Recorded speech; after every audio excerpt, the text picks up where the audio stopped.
you can hear me in the video saying, "Don't like, get away from me, please." Like you are talking down to me. I'm not gonna explain it again. That's how you take it. I just said I don't want to be. I don't want you in my house. Please get out of my house. I put it away. Get Make me get out. Make me get out right now. Call the police, because now I'm done with it. away from me. Now you're saying I'm coming towards you? I'm coming towards you? I'm giving you a reason right now because I'm ready to go to jail.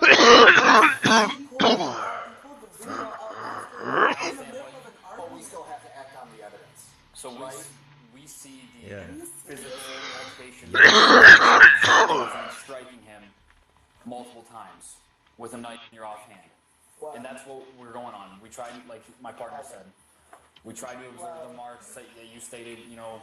Can you go ask him to like not do this right now? So the way that this works, State of Ohio takes the message very seriously. After us seeing that, he doesn't really have an option. The state is going to mandate that an arrest happens today. Okay? So if you would, go ahead. Can I call someone really, really quick? Not yet.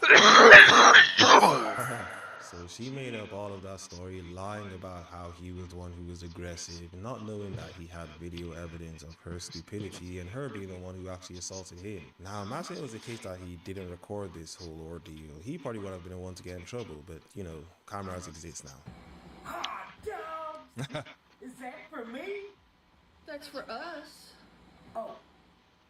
Well, you won't have to worry about the neighbors tonight, babe, because we're going to clean the table. Oh, yeah. Yeah. Lord, look what a minute.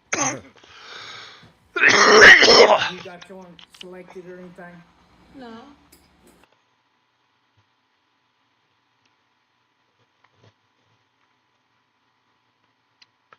Now, I'm sure that the mainstream media is not reporting on this, so I feel like I have to, but there's a libtard holocaust going on right now, and we need to be talking about it. So apparently, for those of you that are unaware, the libtards managed to do this massive poll, huge, gigantic voting situation. Obama, Kamala Harris were all pushing it. I covered this a couple weeks ago, where they were trying to do their best to redistrict Virginia to be absolutely undemocratic in every possible way in order to steal seats, to give more seats to Democrats. They tried to take this, which was the current boundary of Virginia, and turn it into this, where essentially they would just make this 9th district massive. And that's where all the red people are, so that all these other ones can be blue. And if you look at over here, how every single one of them, this is Washington, D.C., obviously, so the Washington, D.C. spider webs of libtards end up in every single one of these districts. So they were trying to redistrict it and gerrymander it in the most unconstitutional way they could possibly do in order to steal as many seats as possible. Well, breaking massive news, where you're not the only one with total bitch-ass judges swatting stuff down. We have bitch judges as well. That's right, using bitching for the forces of good at long last. So Colossal W, that was swatted down. It is over, ladies and gentlemen. March 6th, General Assembly of Virginia submitted Virginia voters' proposed constitutional amendment authorizes partisan gerrymandering of congressional districts. We hold the legislative process employed to advance this proposal violated Article 12 or Article X11, according to Ilhan Omar, Section 1 of the Constitution of Virginia. This constitutional violation incurably taints the resulting referendum vote and nullifies its legal efficacy. So they spent months and millions of dollars on this new gerrymandering policy. They managed to get people to vote and mobilize the retards. They got Obama and Kamala Harris campaigning on this, and it's all dead. It's all fucking dead. Horrible day if you're a libtard. So Virginia Democrats spent $70 million on this map for it to be canceled in court. Absolute cinema. All right. Every time Trump is like, I'm going to deport a rapist, and the district judges are like, actually, no. And, finally we got a Republican district judge being, being a bitch about it. In the most just way to possibly bitch, mind you. All right, the Virginia Supreme Court has voted to overturn the results of the state's special election. This decision silences the voices of Virginians to improve and upgrade a congressional map that levels the playing field ahead of the midterms. All right, so just understand what the Democratic count is saying. The Democrats are saying that 60% of the state voted to remove the rights of 40% of the state. And they're very mad about the fact that that actually violates the Constitution. They're like, dag nabbit, we tried to use democracy to take the rights away from Republicans, and that backfired. Yep. Yes, sir. Yes, sir. Sorry, Democrats. You can fuck yourselves raw, bitches. So, people crying about it. Voters approved the redistricting in Virginia. 4 judges denied them. Excuse me, are you aware that 7 million Californians voted to protect marriage and 1 homosexual judge denied them? All right, 52% voted yes on eliminating the rights of same-sex couples to marry. But still, you got a couple of gay retard judges. Shut that shit down. All right, you gay. Fucking shut your hole. My favorite part about this entire policy is this is coming from the party that's screaming that Donald Trump is a threat to democracy and that he is unconstitutional and he's authoritarian and stuff like that. Bro literally won the popular vote. All right, and you're screaming. So why are you complaining if the popular vote violates the Constitution? These are completely incoherent, principleless people. Right? These people stand for nothing. They have zero morals. They have zero ideology that's actually making sense. Their only goal is power. They use words as weapons to manipulate and hurt you. Understand that, and you will understand you're a subversive communist scum. Now, I understand the way the redistricting has been updated. All right, so it seems like we got 5 more seats in Texas, and 4 in Florida, 2 in Ohio, 1 in North Carolina, 1 in Missouri, 1 in Tennessee. California gave 5 more for the Dems. Utah got 1 more for the Dems.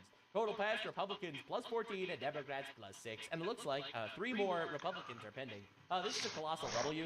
All right, they tried their best to redistrict and make sure that they could come up with ways to cut us. And they were like, wait a second, you have these little fucking districts, race-based districting? That seems unconstitutional, and it was, and the Supreme Court voted for us, and these people are dying. All right, just in the past 2 weeks, we absolutely humiliated these frauds, and it's really sad. Now, here's the funny thing. Now, so here they are on CNN crying about Tennessee, how Tennessee removed 1 Democrat district, and they're like, the woman now who is likely going to win the 9th district in Tennessee is a black Republican woman as a result of this redistricting effort. It's likely going to be a black Republican woman who beats that old white man. Can I make this very But that's racist? Yeah. Look at them. They can't even contend with this talking point. They're just in complete and utter defeat.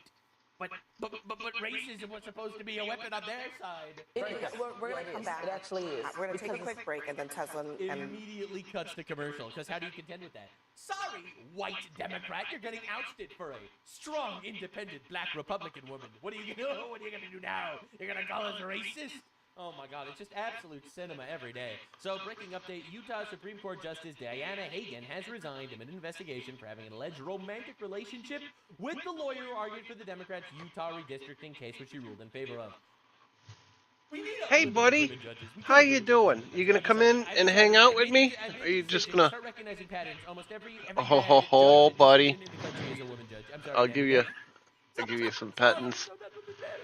Good rubbing. I'm so done with it, man. They're gonna call you a bigot. They're gonna Will you call make you pig a noises?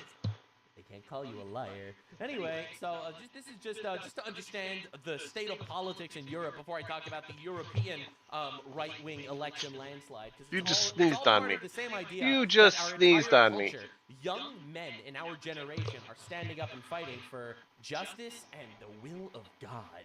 And standing up, fighting for what's right. Just understand this is an image from the City Hall of Cork in Ireland. Just understand. All right, just understand. I gotta This patch my Polish game bus before I driver- can play. remember, Poland has relatively So- little migration. A Polish bus driver is shocked by the state of Paris. What? You have an entire little fucking community of homeless illegals in Paris.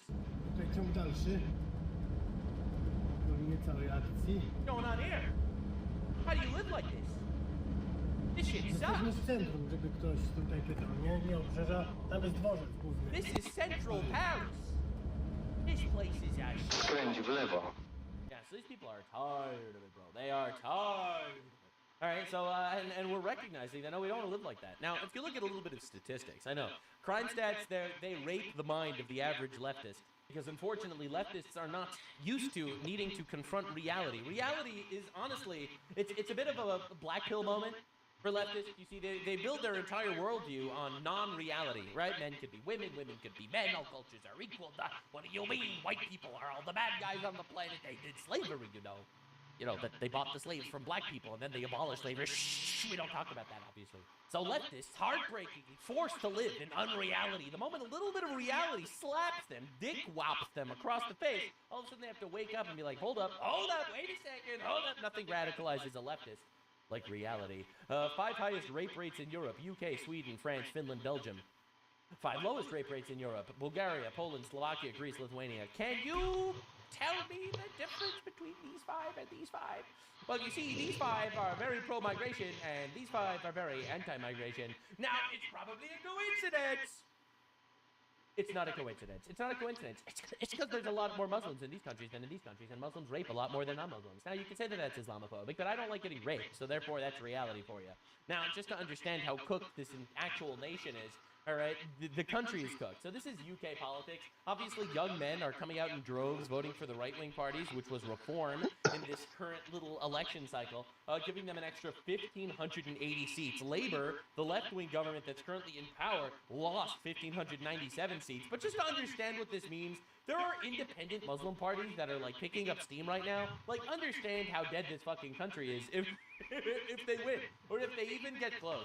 All right, so the youngsters, the youngins, are waking up and they're like, wait, hold up. I'm actually not a big fan of my wife and daughter getting raped in the street, so therefore I'm going to vote against this. Now, you might argue that they're bigoted for not wanting their young daughter to get raped by large, hairy, Pakistani inbred men.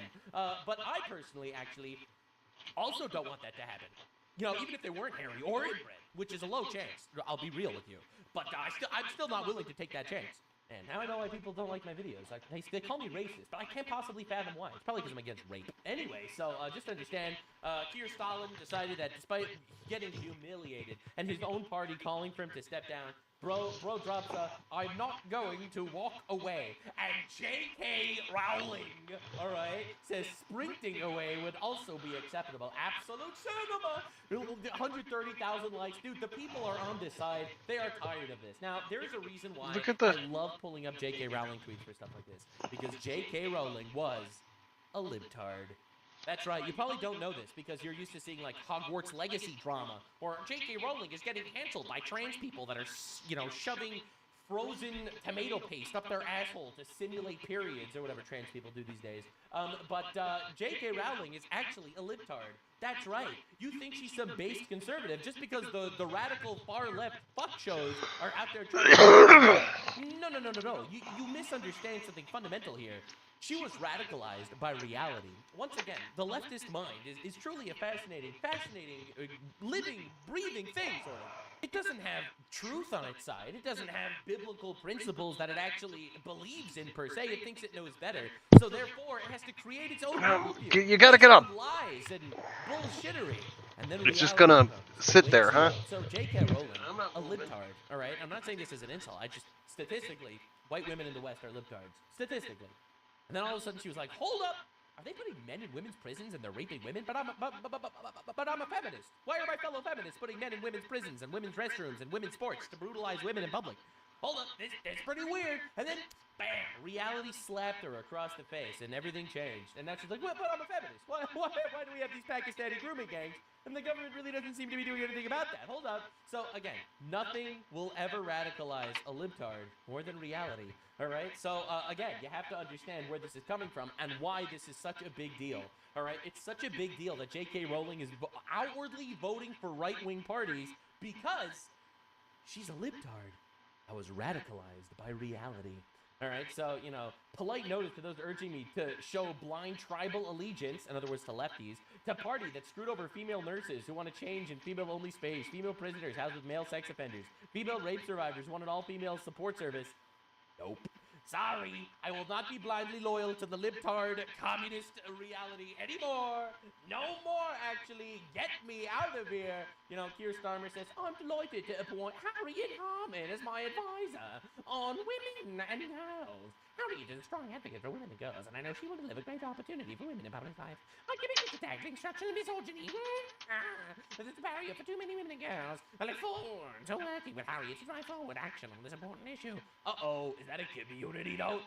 Harriet Harman and her then-husband, Jack Dromey, were senior officials in the National Council for Civil Liberties, now known as Liberty, when they supported the Pedophile Information Exchange and allowed it to affiliate with the NCCL. Now, just to understand what this means, there is a subset of the libtard movement that believes that the fight for civil rights means that anyone, no matter what their sexual orientation is equally valid, whether they're gay or a pedophile. You heard correctly.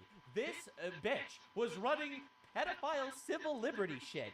Now being in charge of like the advisor of women's and girls. Oh my god, you can't make this up, man. You know, Keir Starmer's Muslim donors were like, yeah. Now hire the pedophile counselor for the advisor on women and girls. And he was like, well, if you say so, Ahmed Abdullah. I'm telling you, man, South Park could not have come up with this. Like, South Park could have been smashing its head against the wall. They would have never come up with the idea that the Islam-backed Labor candidate libtard would work with pedophile exchange counselor or whatever to be in charge of women and girls. Like, I'm telling you, this shit's insane. J.K. Rowling comes out of the woodwork once again. Again, radicalized by reality. All right, bravo, Keir Starmer, for getting an advice on women and girls who thinks the definition of women and girls includes men and boys. That'll definitely win back the people who believe Labour's party for smug, lanyard-wearing, luxury belief-espousing cultural elitists. Oh my god. As far as I'm concerned, women are women who are born women, but women are also women who are trans men. Harriet Harman. Brutal. Just absolutely fucking brutal. It's just absolutely fucking brutal. Like, these people are actually retarded. Now, just to understand the level of radicalization the British population is going through, because, again, nothing will make dudes racist like libtards giving free passes to other races. You know, I think that people in England wouldn't necessarily be Islamophobic if there wouldn't be Islamic terror attacks like once a week. Or Islamic rape gangs in every single county in the fucking country. You know, I feel like if not for that shit, there would be a lot less Islamophobia. You know, if the Muslims wouldn't decide it's a 9/11 New York, then I feel like a lot of New Yorkers would be a lot more open to Muslims. You know, I'm just saying.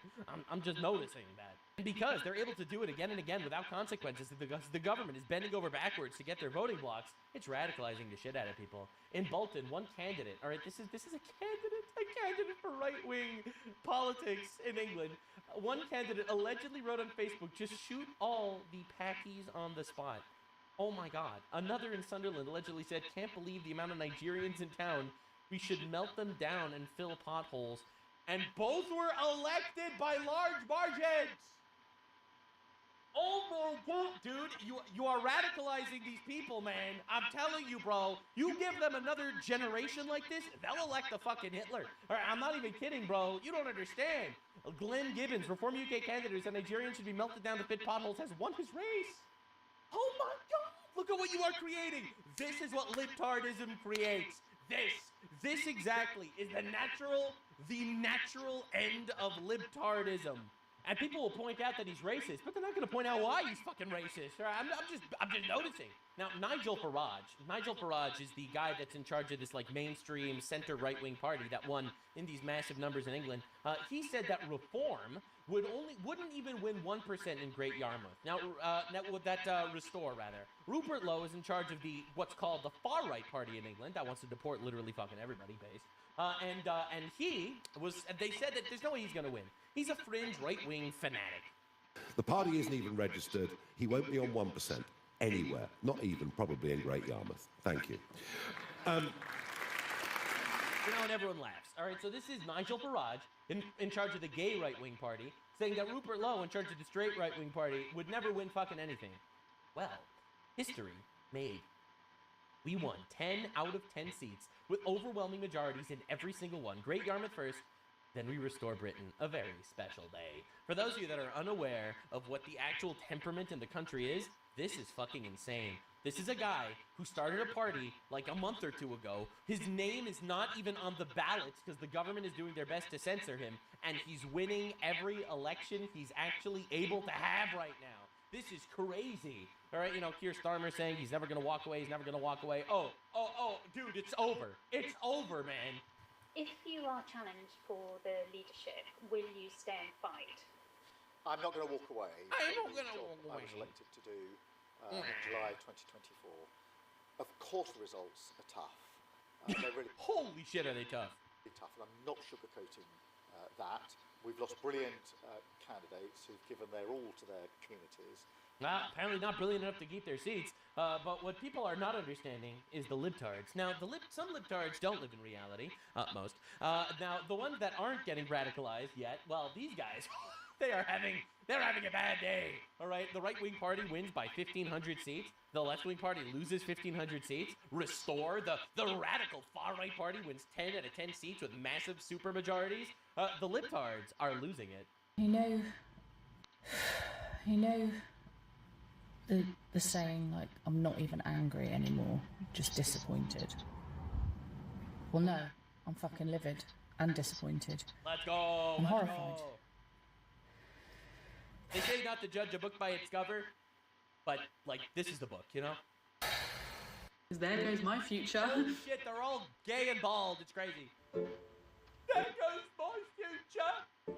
The funny thing is, every woman in the UK right now since Reform won. Reform is the gay right-wing party. They are not ready for what's actually happening. They are not ready, bro. There goes my rights. Dude, I'm telling you, the libtard propaganda is the same everywhere. That, like, we're gonna take away women's rights if right-wing party wins. It's not happening. Not for a long time. Not for a long time. But hey, don't worry. We're not there yet.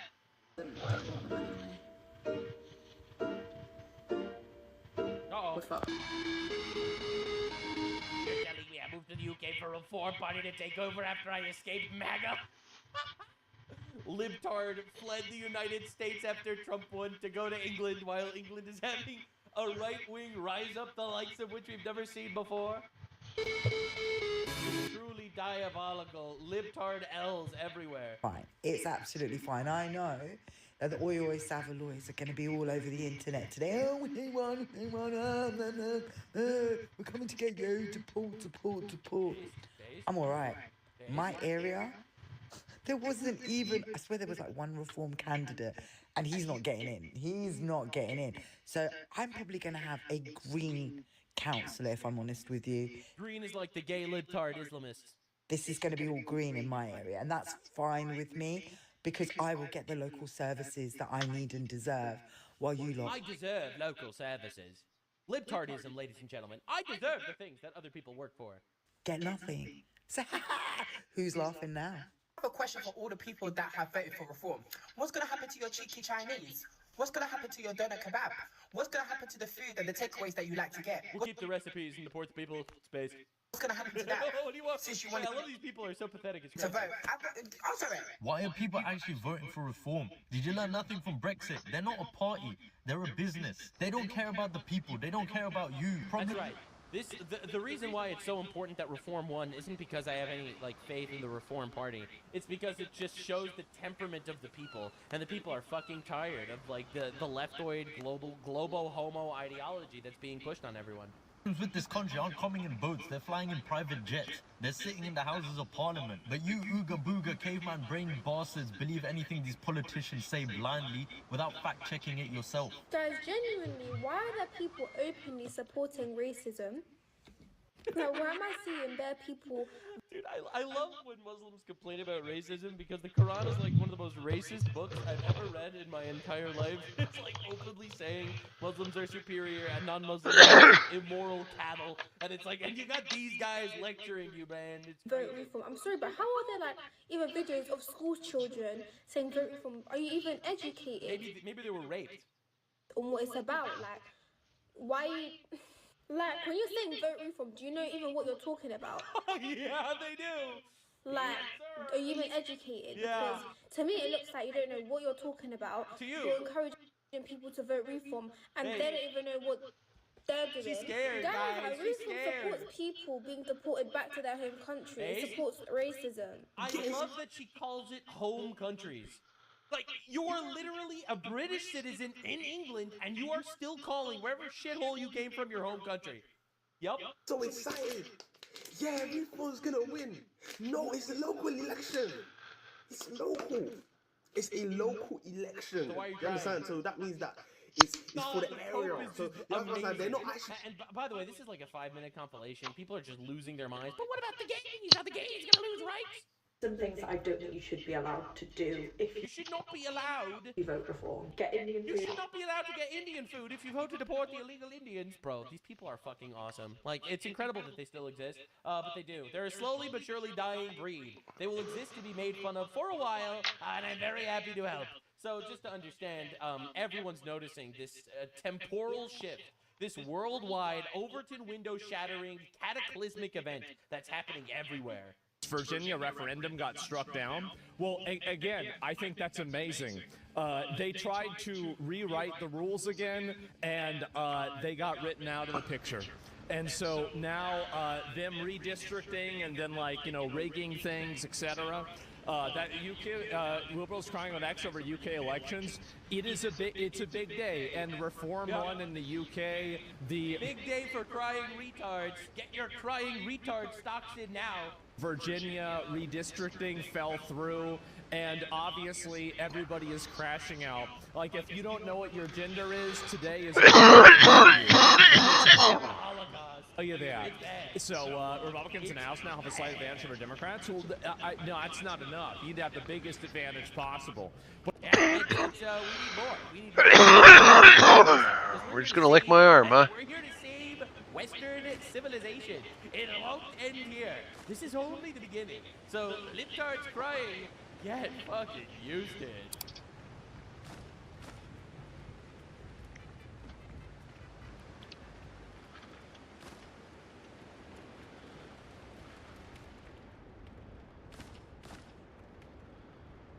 The year was 1929 and Prohibition was in full swing. That meant organized crime was reaping the benefits, running the country's speakeasies and illegal liquor trade. An up-and-coming young group of mafiosos called the Young Turks was looking to make a name for themselves at the time, and they were smart enough to know they couldn't go it alone. They frequently worked for other higher-ranking mobsters as enforcers, and the most feared of the lot was Charles Luciano, a notorious Italy-born gangster who worked for boss Joe Masseria and had a tight relation with local Jewish gangsters like Meyer Lansky. He was highly influential and knew how to manipulate his way into the halls of power. By 1925, he was bringing in millions a year in illegal gambling and bootlegging, and was becoming one of the city's most powerful gangsters. Too powerful for some. Masseria was one of the most powerful gangsters in the city, and the other was Salvatore Maranzano, a ruthless man known for targeting Masseria's men for assassination. He cut the legs out from under his rival by targeting his newest powerful associate. So Luciano wound up in the crosshairs, and one day they approached him and threw him in the back of a limousine. If they had simply shot him from the car, he probably would have been a goner, but they apparently wanted to send a message. They beat him and stabbed him in the face, but that left him alive, and he was able to scramble away. He was scarred for life and left with a distinct drooping eye, but it did not deter him. He was about to show the mob scene just how vicious he was. After surviving his first assassination attempt, Luciano picked up a new nickname, Lucky. It stuck, and from there on out, he was unstoppable. Within 3 years of his survival, he'd taken out Maranzano in revenge for trying to kill him, and Masseria for standing in his way. He soon took over the network and created the Mafia Commission to negotiate disputes between the families. That way, people were less likely to get thrown into the back of limousines and stabbed. Uncle Sam soon came looking for the notorious gangster, and he was charged with serious crimes, but he never served time in prison, instead negotiating a deal to be returned to his native Italy thanks to providing vital intelligence during World War II. Even against the government, Lucky Luciano lived up to his name. And sometimes it can help to have friends in high places. Greg the Grim Reaper Scarpa was no slouch when it came to the Mafia, one of the most notorious hitmen in history of the Colombo crime family. He also had a major secret. He was a longtime FBI informant and had been working with them since the 1960s when he helped them recover the bodies of 3 murdered civil rights workers. Scarpa, an Italian immigrant, may have been a ruthless gangster, but he hated the Ku Klux Klan and later helped them solve an arson murder.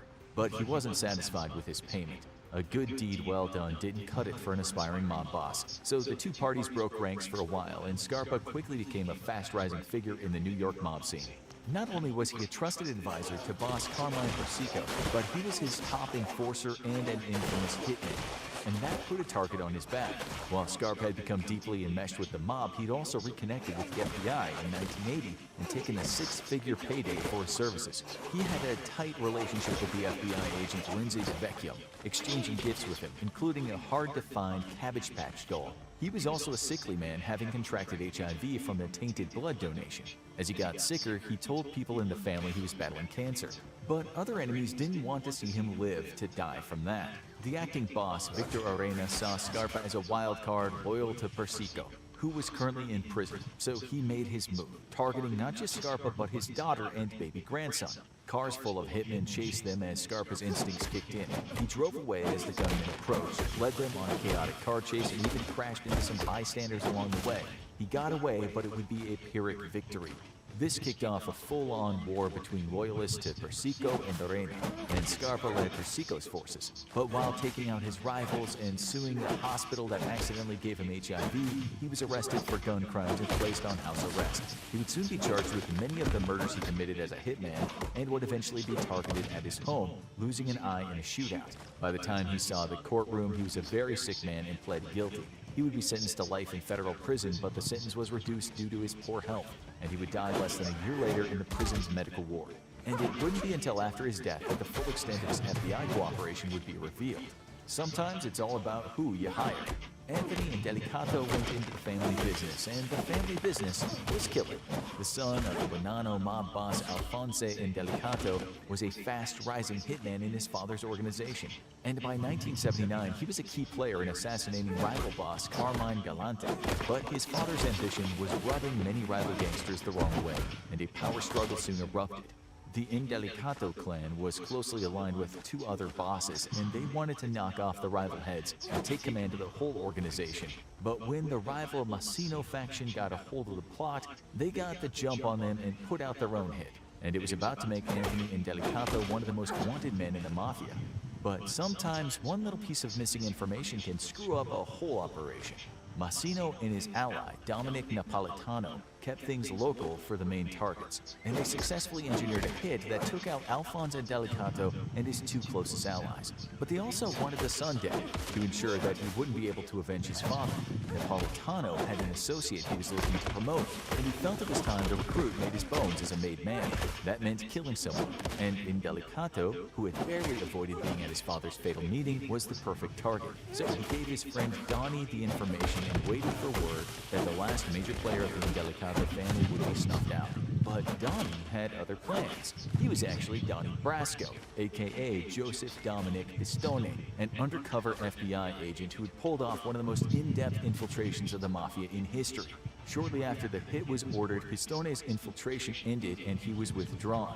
The boss was informed that his hitman was gone, and Indelicato had the chance to escape and head to Florida, where he lay low until Uncle Sam came calling. He was eventually indicted for the Galante murder and sentenced to 40 years in prison, the inevitable outcome of a life he led. But thanks to the hiring choices of a rival boss, he lived to tell the tale. He even got married in prison, was paroled in 1998, and soon went back to his old activities, and then was arrested for another murder in 2006. Some guys never learn, but those who get targeted survive don't always escape unscathed. In 1991, Peter Fat Pete Chiodo was a union fixer in Lucchese crime family, and he was notorious for being a brutal enforcer despite his girth. But his luck ran out and he was arrested on RICO charges. Facing a lengthy sentence, he decided to cut his losses and take a deal with the feds. His bosses Vic Amuso and Anthony Casso were enraged. They expected their enforcer to take the hit for them, no matter how long he went to prison, and their long friendship with him didn't matter anymore. They decided to silence him for good and make sure that he took all the secrets to the grave with him. They deputized a team of hitmen to make sure he never saw it, and they almost succeeded. But Chiodo's saving grace would be an unexpected one. On May 8, 1991, gunmen ambushed Fat Pete and shot him a shocking 21 times, but he was still alive. The critically wounded criminal was rushed to the hospital, and doctors successfully saved his life and removed the bullets. He was one of the most severely wounded mafia hit victims to ever survive, and the doctor said it wouldn't have happened if he was a smaller man. Chiodo was a whopping 400 pounds, and the heavy layers of fat around his body absorbed the impact and slowed the bullets enough for him to survive. But the men targeting him wouldn't go quietly. Casso and Amuso broke one of the cardinal rules of the mob. They went after the enemy's family and told him that if he testified, they would wipe out Chiodo's whole line. It would be their biggest mistake, and one of the darkest chapters in the Mafia history. Chiodo was enraged and likely realized that he couldn't trust his Mafia buddies as far as he could throw them. He was taken into court in a wheelchair only months after being shot, and his statements brought down hell on Amuso and Casso. The evidence piled up, and in retaliation, the mob targeted Chiodo's sister and killed her husband, and 3 more of his relatives would be assassinated in the coming year. But it wouldn't help the bosses. Chiodo's testimony was the key evidence against them, and they were both ultimately convicted and sentenced to life in prison.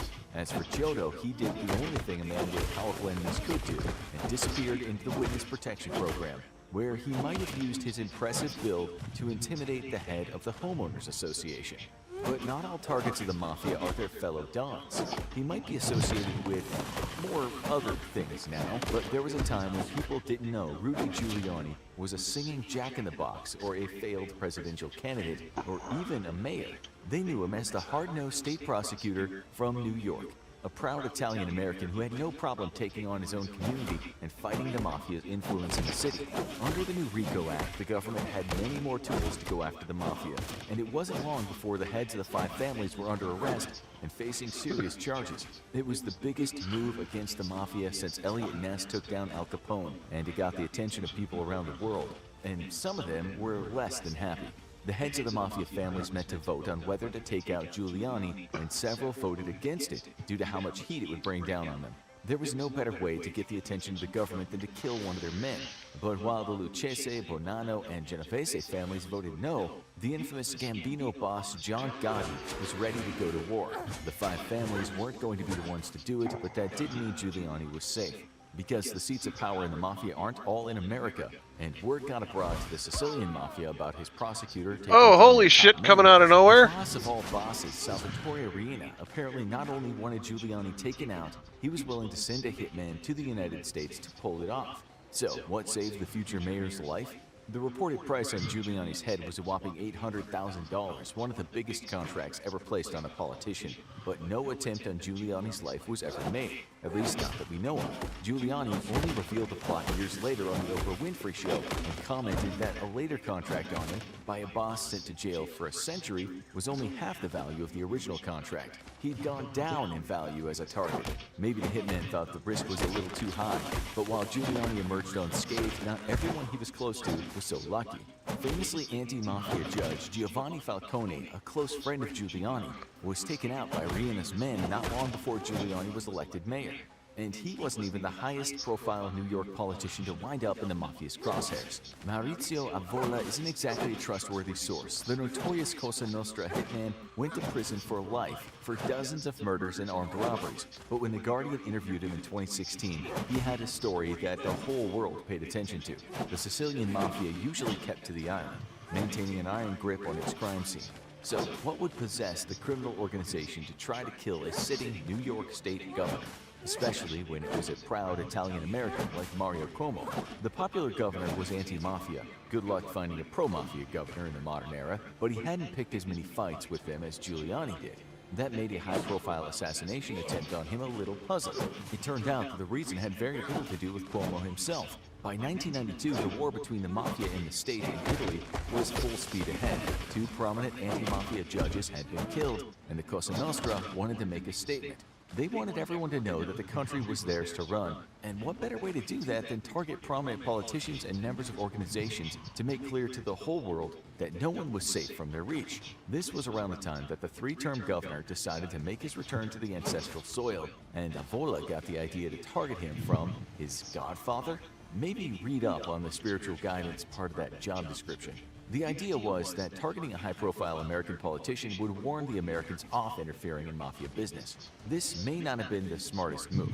Usually, a high-profile assassination will bring down more heat against the organization, not less. It's entirely possible that a targeted killing of Mario Cuomo would have led to a joint U.S.-Italian operation to root out and eliminate the mafia's leadership by any means necessary. But it wasn't to be. As Cuomo arrived in Rome for a week of meetings and exploring, he brought a hefty security detail with him. Was this his standard international detail, or had someone got a tip that he was in danger? It's not clear, but as soon as the Mafia hit squad, a dozen men with assault rifles and explosives, saw what they were up against, the boss called off the attack, and it became one of the biggest Mafia attacks that never was, only revealed over 2 decades later by the infamous killer. And it doesn't really take that much to wind up on the Mafia's radar. Sometimes you just need to be a celebrity. Fats Waller was one of the most acclaimed jazz pianists of the 1930s, and word soon got out that he was a man who could liven up a party. As an African-American celebrity, he had a target on his back, but he wasn't expecting to be a target. That made it all the more shocking when he was held at gunpoint and shoved into a car. He was taken to an undisclosed location where he was presented with a piano and told to play or be shot. He complied and gave birthday boy Al Capone the show of a lifetime. He would eventually be released unharmed, but not before a 3-day marathon that was probably the scariest concert of his life. And he wasn't the only black star to run into the Mafia. Sammy Davis Jr. wasn't just a star, he was one of the Rat Pack, and that opened doors quickly. He soon found himself in a relationship with the bombshell movie star Kim Novak, and their torrid relationship became tabloid fodder. An interracial romance was controversial back then, but no one was angrier than Novak's manager Harry Cohn, an infamous fixer with mob ties. He didn't want his prize client to receive any bad press, and he went so far as to send a mobster to threaten Davis's father and let him know that his son had a contract on his head. That was enough to scare Davis to end the relationship, casting a pale over the two stars' careers. And one movie star might not have even known who he was in bed with. When people think of Steven Seagal, they probably don't think of his business savvy. The martial arts bruiser was one of the most popular action stars of the 1990s, but he wanted to go a different way. A convert to Buddhism, he started to hate violence and was ready to close the book on his action movie career. The problem was he had trusted the wrong person. His business partner, Julian Nasso, had been cutting deals with the mob for years, and they had been taking kickbacks from his movies. They weren't willing to see their income stream dry up, so the Mafia tried to intimidate him into sticking with the status quo. And Seagal did the only thing an action star could do. He worked with the FBI and testified, which we suppose is the legal equivalent of delivering a falcon kick. And even one of the most wholesome stars around faced off against the mob. Tony Bennett is best known for a silky smooth singing voice, but during the earlier days of his career, he was a notorious ladies' man. The singer had a passionate affair with a woman in the 70s, but she just so happened to be the girlfriend of notorious mob hitman Tony Spliotro, one of the Chicago outfit's most ruthless agents. He went and confronted Bennett, and most people who angered him might wind up buried in the desert. But maybe Bennett was too high profile, because Spliotro decided to use a less lethal weapon, a phone book, to beat some fear into Bennett. Having escaped a close call with death, Bennett reportedly decided to get away from the mob scene for good, something that seems to have served him well, as he made it to 95 years old. But no Mafia assassination attempt was more bizarre than this one. The Mafia was mentioned frequently around the assassination of John F. Kennedy. Many people think the lone gunman theory just doesn't hold up, and a common suspect was the Mafia bosses who Kennedy and his brother Robert frequently went to war with as president and attorney general. But after files were declassified related to the assassination, those conspiracy theorists came up empty. But there was a consolation prize. Crazy reveals about how the CIA may have been cutting deals with the Mafia to kill one of their most famous enemies, the Cuban dictator Fidel Castro, who had been a thorn in the government's side since he took office and played a role in bringing the Kennedy administration to the brink of nuclear war. And it centered around two notorious gangsters.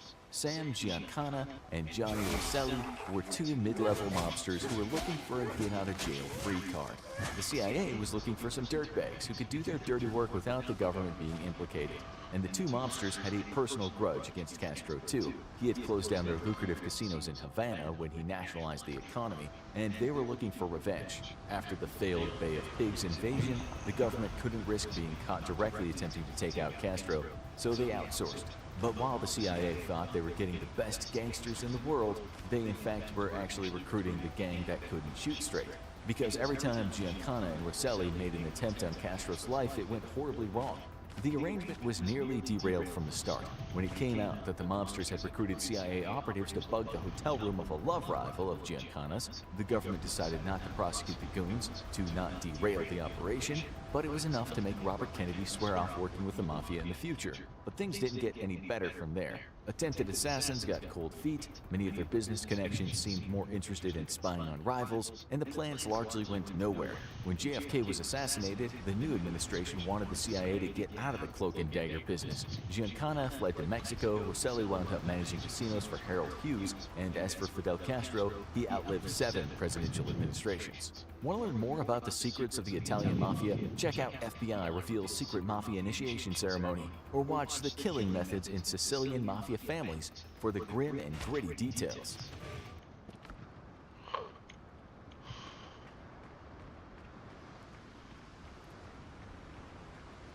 From February 1930 to April 1931, the top mafia families of New York were engaged in a bloody struggle for power, called the Castellamarese War. On the surface, this conflict seemed like a fight between the Masseria and the Maranzano families, the two most powerful New York criminal organizations of the time. However, in reality, this mafia war was almost a generational conflict, waged between old traditionalists and younger, more forward-thinking members of Italian organized crime. By the end of the war, the entire hierarchy of the mafia was shaken up and completely reinvented, with several prominent mafia bosses murdered and new corporate-minded figures running the show. So how did the Castellamarese War start? And how did it lead to the sprawling mafia organization of La Cosa Nostra that we're familiar with today? Let's take a look at this violent period of U.S. history to discover the answers. In the first 2 decades of the 20th century, Italian gangs were mostly small-time disorganized operations in New York, without much power and reach beyond their own small communities in East Harlem, Little Italy, and Williamsburg. They bore little resemblance to the mafia we think of today, the organized, far-reaching, committee-based La Cosa Nostra from The Godfather and most of Martin Scorsese's film career. That all changed with the Prohibition Amendment, ratified on January 16, 1919, and going into effect a year later on January of 1920. The 18th Amendment to the U.S. Constitution banned the manufacture, transport, and sale of intoxicating liquors. Since the war on alcohol was about as effective as the war on drugs is today, Prohibition didn't do much except for a thriving bootleg liquor market. Thanks to this, during the 1920s, mafia organizations in New York reached new heights of profitability and power. Italian-American gangs spent the roaring 20s producing and selling tons of bootleg liquor, increasing their reach and influence in the U.S. business and politics to an unprecedented degree. Still, even though it was a profitable time to be a mobster, tensions existed not only between different families, but between old-world Sicilian mobsters and the rising generation of mafiosi as well. One of the most powerful mafia figures of the Jazz Age was Giuseppe Masseria, better known as Joe the Boss, based in New York. He controlled U.S. mafia operations throughout the 20s, with well-known names like Charlie Lucky Luciano, Vito Genovese, and Frank Costello on his team. Things were humming along until a Sicilian mafioso by the name of Don Vito Ferro decided to vie for control of the U.S. Mafia. Ferro gave orders to his New York-based associate Salvatore Maranzano to seize control of New York operations for him, with Ferro monitoring the operation from a Sicilian base of Castellammare del Golfo, the town that gave the Castellamarese War its name, although Sicily would almost certainly prefer that we associate Castellammare with pretty beaches rather than bloody gang violence today. Thus, the Castellamarese War swung into full gear as a conflict between the criminal factions of the Masseria and the Maranzano. Somewhat unlike a traditional war, the loyalties of supporters were always fluid and changing. People frequently switched sides and shot their own allies after deciding to join the opposition. Part of the reason for this was that a deeper generational conflict was going on behind the scenes. The old guard of the mafia, known as the Mustachio Petes, thanks to their long mustaches and staunch traditional views, refused to do business with non-Italians and insisted on blind loyalty and tribute from their underlings. Most of these men had migrated to the U.S. from Italy as adults or near adults and committed their first murders in the Old World. The New Guard, known as Young Turks, was a group of Italian Americans who started their criminal careers in the U.S. and thought that traditions such as refusing to work with non-Italians were misguided and got in the way of business. Masseria had fled from Sicily to New York in 1903 at the young and not so innocent age of 17 to avoid a murder charge. He joined the Morello crime family while widely known in the US as the First Mafia family, which operated out of Harlem in Little Italy. Masseria quickly became one of their top, most feared enforcers. After the assassination of the Morello boss left a job opening, Masseria fought with a rival named Valenti for control of the Morello family. Eventually, as with most mafia promotions, killing the right people got Masseria the job, and as a boss, he quickly expanded the Morello's operations in bootlegging and other rackets. Even though Masseria was an old-school Sicilian mobster, he was anything but gentlemanly. His reputation was that of an uncouth man who deeply enjoyed eating and killing, explaining both his weight and his violent murder sprees. Masseria's violent nature made him a formidable character in New York, as did his narrow escapes from death. On August 9, 1922, two men attempted to kill Masseria as he walked out of his apartment. When Masseria took cover in a 2nd Avenue store, the gunmen emptied their rounds into the entire storefront, confident they had killed Masseria, and fled. Right after the shooting, police found Masseria in his apartment, dazed but still alive, with only a single bullet hole through his straw hat. Realizing how lucky Masseria's escape was, other mafiosi gave him the nickname the man who can dodge bullets and feared him all the more. Maranzano entered the picture in the mid-1920s when he immigrated from Sicily to Brooklyn. Most biographies of Maranzano claim that he'd studied to become a priest back in Sicily. Presumably, after realizing there wasn't much money in the priesthood, Maranzano took a hard right in life and joined the mafia instead. In Brooklyn, he set up a respectable real estate business, and then used it as a front for his less than respectable bootlegging business. Maranzano's crime family included feared mobsters of the time, like Joe Aiello, Stefano the Undertaker Magadino, and Joseph Joe Bananas Bonanno.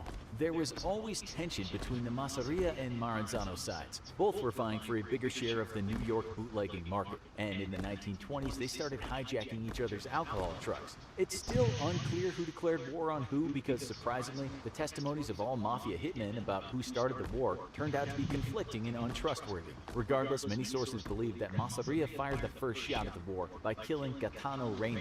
Though Reina was a mafia ally of Masseria's, rumors had reached the Sicilian boss that Reina had switched loyalties to Maranzano. It's unclear whether Reina was actually a traitor, but since the mafia doesn't really require proof like reasonable doubt, these rumors were enough to sign Reina's death warrant. Masseria ordered Lucky Luciano to arrange Reina's murder, and on February 26, 1930, Masseria's hitman shot Reina as he was leaving an apartment in the Bronx. After Reina's death, the Reina family threw their support behind Maranzano, and the violence between Masseria's men and Maranzano's men quickly escalated. Maranzano ordered the killing of a Masseria enforcer known as Giuseppe Morello in August of 1930, and on September 9th set the Reina family to kill Reina's replacement in Masseria's gang, a man named Joseph Pinzolo. Masseria retaliated with, surprise, another murder, and this time of the Chicago boss Joe Aiello, a prominent mafioso and financial backer of Maranzano's. In further retaliation, Maranzano, yeah, you guessed it, murdered a few more Masseria supporters and gang members. At this point, Lucky Luciano, who was Masseria's second in command, as well as high-ranking Masseria mafioso Vito Genovese, felt the tide turn against their family in the war.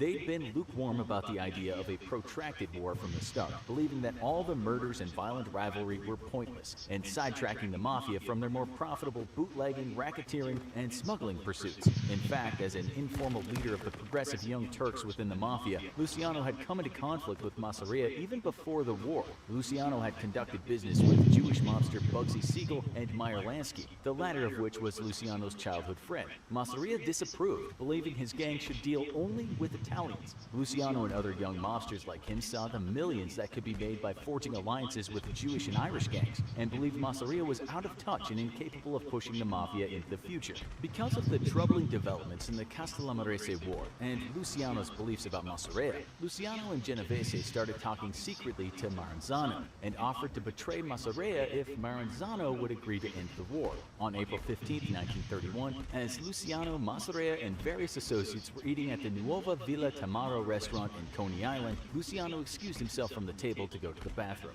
Suddenly, multiple men, reportedly including Vito Genovese and Bugsy Siegel, fired on Masseria. Joe the Boss, formerly the most powerful mob boss in New York, died of multiple bullet wounds to his head, back, and chest. Perhaps saddest of all for the mafioso with a deep love of food, autopsy reports indicate that he died on an empty stomach. Maranzano, feeling flush with success after his wartime victory, declared himself capo de tutti capi, boss of all bosses, the most powerful man in the entire New York mafia. 5 months later, he was murdered. In a not all surprising twist, Lucky Luciano, who had initially betrayed Masseria, eventually betrayed Maranzano as well. On September 10th, 1931, he sent a squad of Jewish hitmen, led by Bugsy Siegel, to kill Maranzano in his Manhattan office. Luciano arranged the hit partly after realizing Maranzano was even more close-minded than Masseria, believing the mafia should only deal with Sicilians and disregard other Italians entirely. So he decided to take the reins of the New York Mafia himself. The Young Turks displaced the old Sicilian power structure almost entirely. The testimony of mafioso Joseph Vallecchi, as well as various rumors at the time, stated that a massive purge of old-school mafiosi happened after the execution of Maranzano, which was called the Night of the Sicilian Vespers. However, no definitive proof of such a purge has been found. Since Goodfellas taught us that mafia members once caught just cannot tattle on their friends fast enough, Vallecchi's account of this night to the police are still debatable. Regardless, Luciano was now in power, and he wanted to change the way that the mafia was run. Luciano and his followers envisioned the mafia as a corporation and established the Commission as a board of directors that would oversee mafia activity and mediate disputes between families, hopefully avoiding bloody rivalries like the one that had brought about the Castellamarese War. The Commission consisted of 7 families, 5 in New York, 1 in Chicago, and 1 in Buffalo. Luciano appointed himself as chairman of the entire commission, and also head of one of the New York families. The heads of the other New York families included Vincent Mangano, Tommy Gagliano, Joseph Bonanno, and Joe Profaci. The head of the Chicago family was the infamous Al Capone, while Stefano Magaddino would run the Buffalo Mafia family. Some of the original New York families are still infamous today, albeit under different names. Descendants of the original New York Five include the Genovese, Gambino, and Lucchese families. According to the founding members, the commission would meet once every 5 years, or whenever a major dispute necessitated a meeting of the families. The commission also had the power to approve all new bosses and new proposed members before they could join the organization or become made men in the language of the mafia. In accordance to Luciano's and other Young Turks' beliefs, Jewish mobsters like Meyer Langsy and Siegel were allowed to work with the new mafia families and even participate in some commission meetings. Luciano held on to his position as chairman from 1931 through his incarceration in 1936 up to his eventual deportation back to Italy in 1946. The establishment of the commission initiated a golden age of the mafia, when the organization infiltrated a slew of illegal markets in drugs, gambling, and prostitution, expanded its reach, and even added new crime families from Philadelphia and Detroit.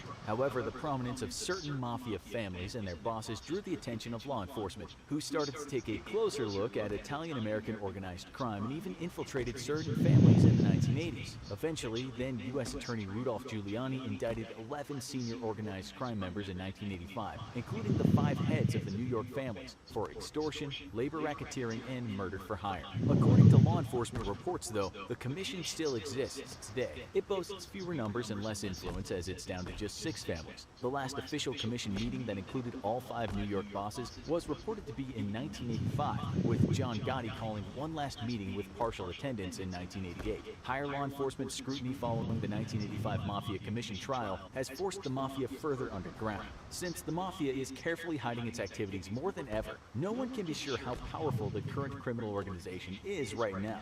The latest news from the Commission was heard by law enforcement in October 2017, when Italian-Canadian Domenico Violi was promoted to underboss of the Buffalo crime family, and wiretaps confirmed that the Commission had approved this decision. Could another violent gang war for territory control be in the Mafia's future, or is it already happening, but hidden so far underground the public doesn't even know about it? If you enjoyed this video and want to see more, then click on this video right here. Or for insane stories, click on this video over here instead. And as always, don't forget to like, share, and subscribe. See you next time.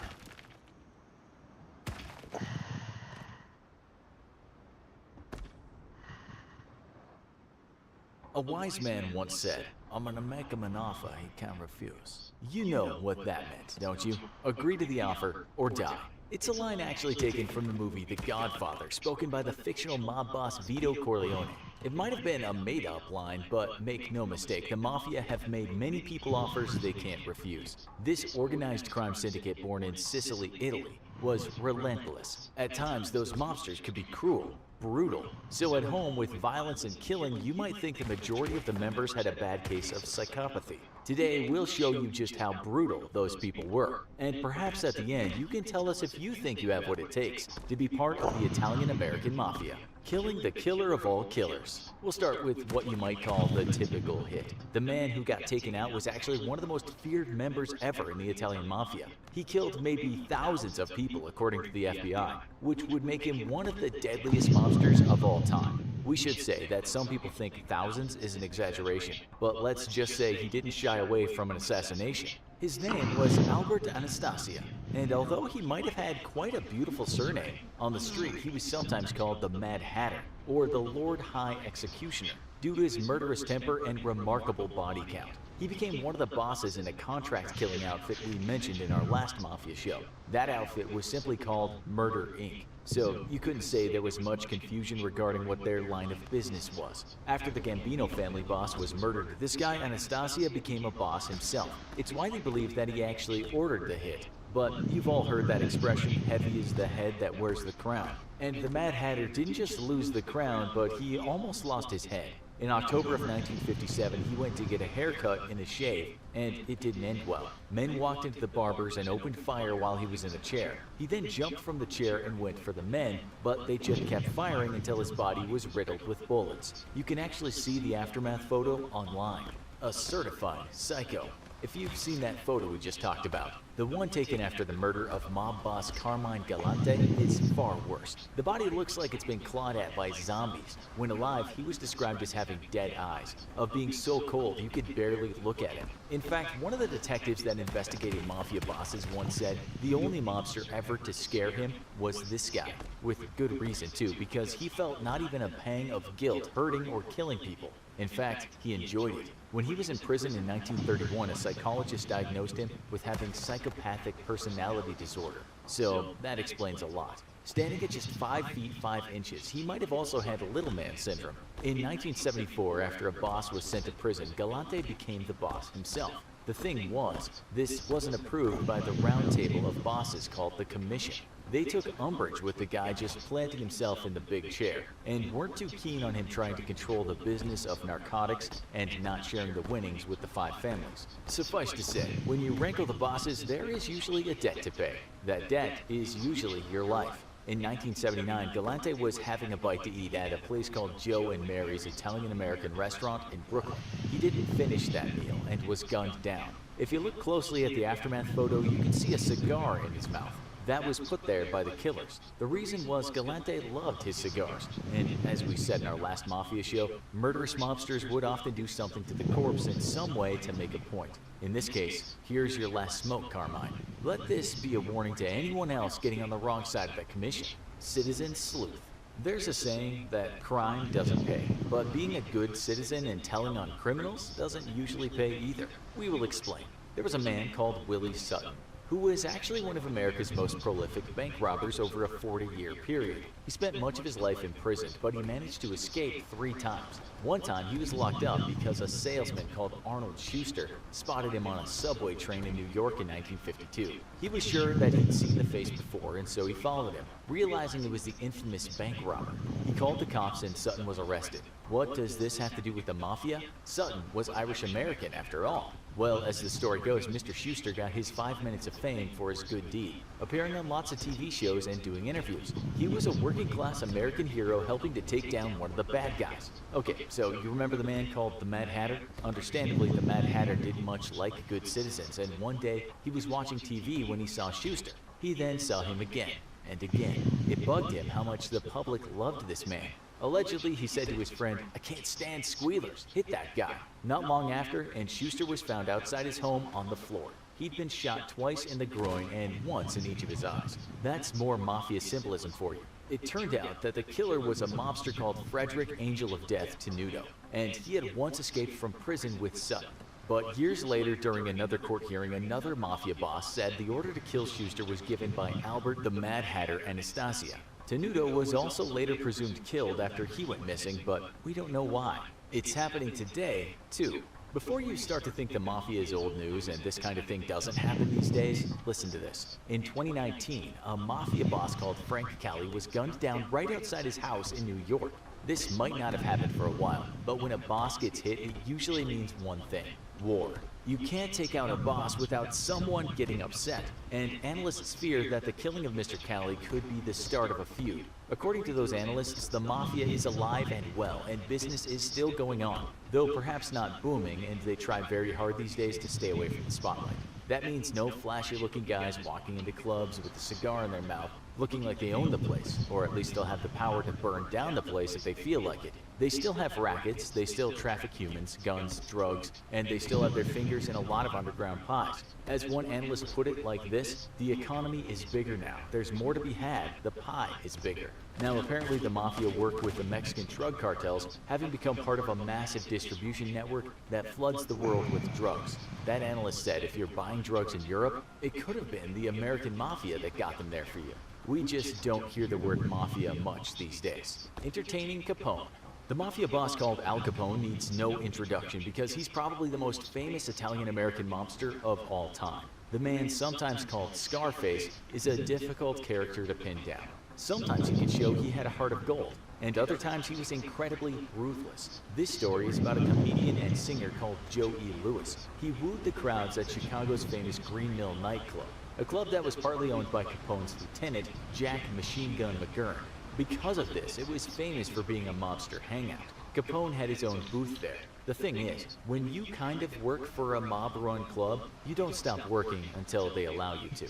When you've been made an offer you can't refuse, you really can't refuse. This was the problem with Lewis. When his contract with the Green Mill was about to end, he thought he could just go work for another club called the New Rendezvous Cafe. Well, he was given a stern warning from McGurn that taking that job would lead to blood and tears.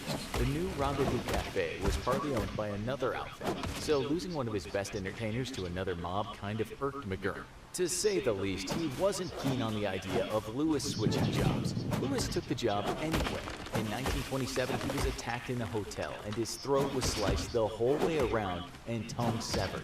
He was then left for dead, but somehow he didn't bleed out and was taken to the hospital. It took many years of therapy for him to be able to talk right again, and when he could talk, he had a deep, croaky voice. After that, he became even more popular as a comedian and even got into the movies. Word on the street was that Capone never wanted that excessive hit, even though he wanted to keep Lewis at his club. It was Jack McGurn that went over the top, and Capone compensated Lewis with $10,000. That's about $150,000 in today's cash. Capone didn't do anything to McGurn though. Lewis wasn't that important. McGurn gets his too. If you learn anything about the mafia when reading the stories, is that violence begets violence, and the vicious blood-soaked circle just keeps turning. As we said, Jack McGurn was Capone's right-hand man.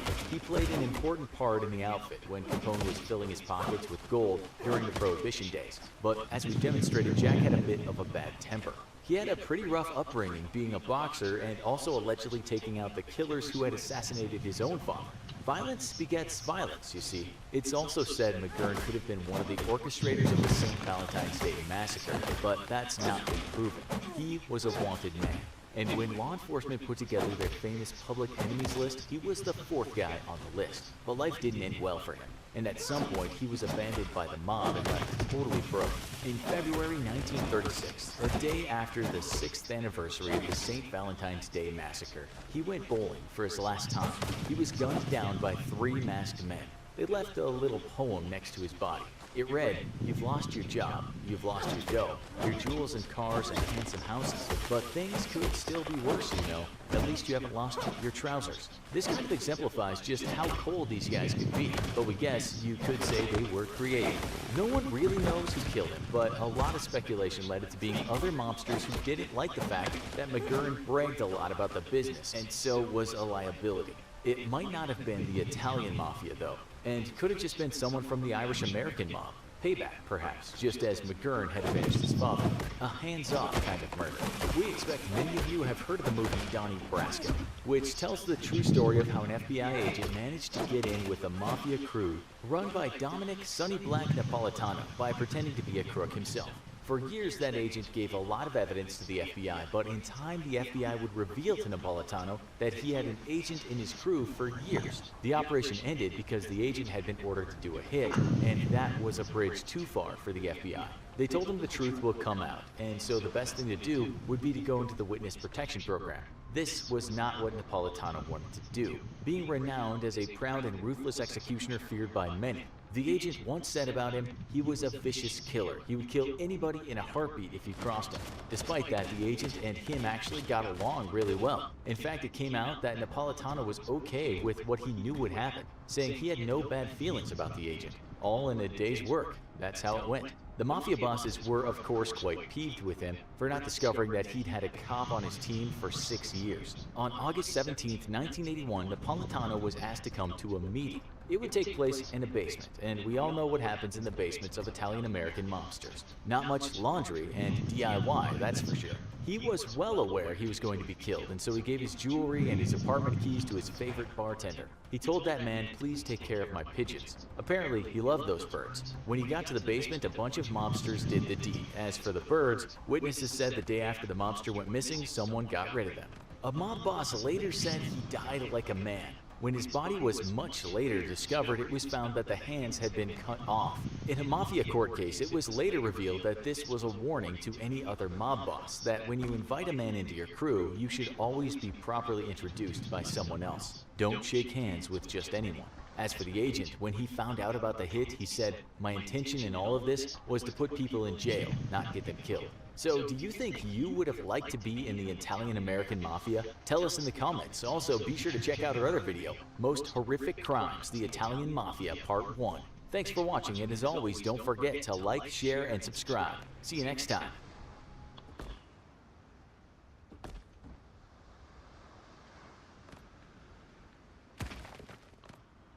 Steal from each other, since they had so little to steal, and focus their criminal activities across the river. One time, when Clyde was visiting, he came down with either malaria or yellow fever, a common occurrence in the porch. His father and younger sister got sick at the same time, and they all had to be hospitalized. According to Murray, Clyde charmed the nurses, and he became their favorite patient. The Barrow family stay in the Devil's Back porch stretched on for years, with the situation giving no sign of changing. Clyde spent most of his time at Uncle Frank's farm in Corsicana, but in 1925, when Clyde was 15, he decided that he would move to Dallas permanently to seek his fortune. His sleeping arrangements alternated between his parents' place in the porch and staying with his sister Nell and her new husband Leon, a factory worker and part-time musician. Clyde quickly befriended two Dallas lads, Clarence Clay and Clyde Jones. Being a skilled guitarist, Clyde wanted to become a professional musician. Also took saxophone lessons from Leon and soon became fairly proficient. Yeah, Clyde seems like one of these guys. He's very confident, he's very charismatic. He's like, yeah, I'll just go to a new city and make friends with people and just live with them. To have that level of charisma and social skills, pretty impressive. Kumi made Clyde promise to continue attending school, and so Clyde undertook a rather patchy attendance at Sydney Lanier High. But this only lasted a year. In 1926, at the age of 16, Clyde dropped out and got a factory job at the Brown Cracker and Candy Company for $7 a week, or $120 a week in modern money.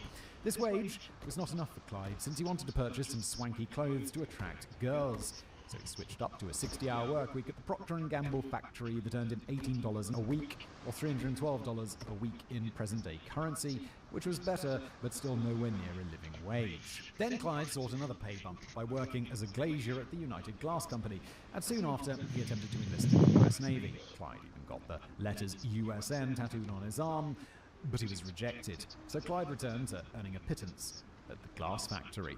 However, at that point, Clyde started supplementing his income with petty crimes. Here we go. Initially, Clyde took to stealing chickens from people's backyards, something that was still common in Dallas in 1926. You could sell a chicken for $1 or $2, or failing that, you'd be able to dispose of the evidence with a tasty meal. How much was he making a week?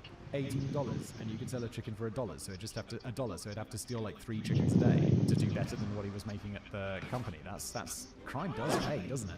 Eventually, Clyde got caught and arrested, but he wasn't charged since chicken theft was extremely common and there weren't enough jail cells in Dallas to hold everybody who did it. Meanwhile, Clyde hooked up with a girl named Eleanor B. Williams. Apparently, she was a real knockout. Clyde tattooed her initials on his arm and spent a lot of his income buying her gifts. But, like with most teenage relationships, Clyde and Eleanor eventually fought. Eleanor went to stay with relatives in the town of Broadus for a few days to get away from him. Clyde rented a car to drive out to Rolls to wing her back. However, he attempted to save a couple of bucks on the rental fee by neglecting to mention that he was taking the car out of town. Clyde didn't return the car on time. Yeah, I've definitely done that. It's like, so where are you driving? Oh, just locally. Definitely not taking it across any country lines. Definitely wouldn't do that. And I know there are GPS trackers on them, so I guess it's you only get into trouble if you like happen to have a crash in another country, and then they're like, yeah, even though it's the whole value of the car for that one because the insurance didn't cover this country. Yeah, car rental. Don't ring this to me. Kumi told them that Clyde was in Broaddus, so the local sheriff was sent round to where Clyde was staying. Clyde hid in the attic while the sheriff grabbed the rental car and left. Clyde probably would have avoided legal trouble if he'd simply appeared, spoken to the sheriff and paid the extra rental fees. Instead, on December 3rd, 1926, Clyde hitchhiked back to Dallas, where he was arrested for car theft. The rental company ultimately didn't press charges since they got the car back. But now, Clyde had a clear criminal record. Yeah, this is the problem, right? If you get a criminal record, then, I don't know, it's been a very, very long time since I've applied for a job, but there's always the box, like, do you have a criminal record? And I bet checking that box, right, you're not getting that job. And then that kind of fucks up your life, because then you're going to have to go and do crimes to do stuff. Or I suppose you could start your own business. Like, I run my own business. No, I don't have a criminal record. Unless you count parking tickets. I have many driving offences. But like, it's nothing serious. I haven't like run over any pedestrians yet. Criminal records, that's trouble. Surely there are. Clyde convinced Eleanor to elope with him. They left town again, but it soon became clear that Clyde had used the elopement as an excuse to convince Eleanor to have sex with him. She got angry. She dumped him. In late December 1926, 3 weeks since his last arrest, Clyde was picked up by the cops with his older brother Ivan as they attempted to load a truck full of stolen Christmas turkeys. It's a strange thing to steal. Ivan took full responsibility for the crime, saying Clyde knew nothing. She spent a week in jail. Clyde, meanwhile, had been arrested twice in a month, and this put him firmly on the radar of Dallas police. After that, police frequently picked him up for questioning under suspicion of committing robbery in the local area. Whenever a robbery occurred, Clyde was treated as one of the so-called usual suspects. Their suspicion was not without justification. In 1927, Clyde began stealing cars. Wire one, file off the serial number on the engine, then drive across state lines to Staten, Oklahoma. Each theft could net him $100 to $200, depending on the car's value. In other words, each car theft earned him $1,735 in modern money. That's not a bad gig. Meanwhile, I mean, it's a bad gig because you're going to end up in prison like you're crossing state lines. I don't know much about American law, but the movies are, you cross state lines. That's a bad time. Meanwhile, Clyde kept up the pretense of legitimate employment, working at the Banner Pie factory, and soon after switching to the A&K paint shop. The hourly wage was compared to what Clyde could earn in car theft, so he eventually quit and became a full-time thief. Yeah, but you're not doing the job for the money. You're doing the job so you have something to, like, cover your actions. On February the 22nd, 1928, Clyde was hauled in for questioning for a car theft in Fort Worth, not far from Dallas, but had to be released because the cops couldn't find enough evidence that he had committed the crime. The common narrative that has sprung up about Clyde Barrow's criminal evolution at this time is, in a nutshell, that if he hadn't been so poor, and if police hadn't started harassing him after the rental car and the turkeys, he would have returned to full-time career. I'm not so sure. It seems like he's pretty mercenary. He's like, oh yeah, this pays more than my job, so I quit my job. I think it's criminal, sees the rewards, and so he pursues that. It doesn't matter if he'd got caught for stealing turkeys. He was going to pursue it anyway. I'm not sure that justifies it's water. Yes, they were nice. Barrow wanted more money for fancy clothes to impress women, not for survival. And I'm pretty sure getting fingered for petty theft doesn't justify robbing even more innocent people. But the much romanticized Bonnie and Clyde requires a hero. And in order to do that, one needs to rationalize away their ill deeds. The problem is, it only get far, far worse. Yeah, okay, so there is... I thought there was romanticization around Bonnie and Clyde, but I digress. When Clyde Barrow wasn't stealing, he continued to be a ladies' man, hooking up with 3 girls named Anne, Grace, and Gladys, each of whom had their initials added as tattoos on his arms. It's weird, bro. You like marking that notch on your bedstead, on your arm, with tattoos? Women in the future are going to be like, who are all these people's initials? Oh, nobody... That's my credo. No regrets. Gladys was particularly mercenary in her approach to Clyde, burning through the loot from his car thefts and even making him pay for a fancy resort vacation in Mexico. Clyde sent his sister Marie a postcard while he was down there with a message, drunk as hell, having fun with Gladys. Gladys dumped Kyle immediately after the holiday, having gotten what she wanted and being ready to move on to the next sucker with cash in his pocket. Clyde was more annoyed than he was heartbroken. In August 1928, Clyde started breaking and entering with a man named Frank Klaus, robbing homes and businesses when nobody was there. Clyde soon learned how to crack safes. He also brought in his brother Ivan to join the gang of burglars. Criminal activities went undetected by police for over a year until in September of 1929 they were arrested under suspicion for planning to rob a safe at a lumber company. They were quickly released for lack of evidence. Yes, suspicion for planning. It's like, that's not the strongest thing. Why not get him for one of the crimes that he's actually committed? But he was rearrested the next day under suspicion of some recent burglaries in the towns of Lufkin and Hillsborough. There we go, that's more sensible. Get him for the crimes that he's actually done. Again, due to limited evidence, he was released without charge. Okay, never mind, I take it all back. When the Wall Street crash started at the end of September, it barely affected the Barrow clan since Henry Barrow was a self-employed scrap collector. Ivan and Clyde were career criminals, and none of them kept their money in banks. Instead, when tragedy struck, it was of a different sort. On the night of November the 29th, 1929, Clyde, his brother Ivan, and another delinquent named Sidney Moore were riding in a stolen Buick, ready to run it out of town, when they spied a much more expensive Ford. They climbed in, hotwired it, and drove off, soon after spotting an upscale Dallas house that appeared to have nobody home. They broke in, but only managed to come away with a few pieces of jewelry and some petty cash. It was now 1 a.m. on the 30th. They drove from Dallas to the town of Denton, looking for another score. They broke into a car garage, tried to crack a safe that was inside and failed.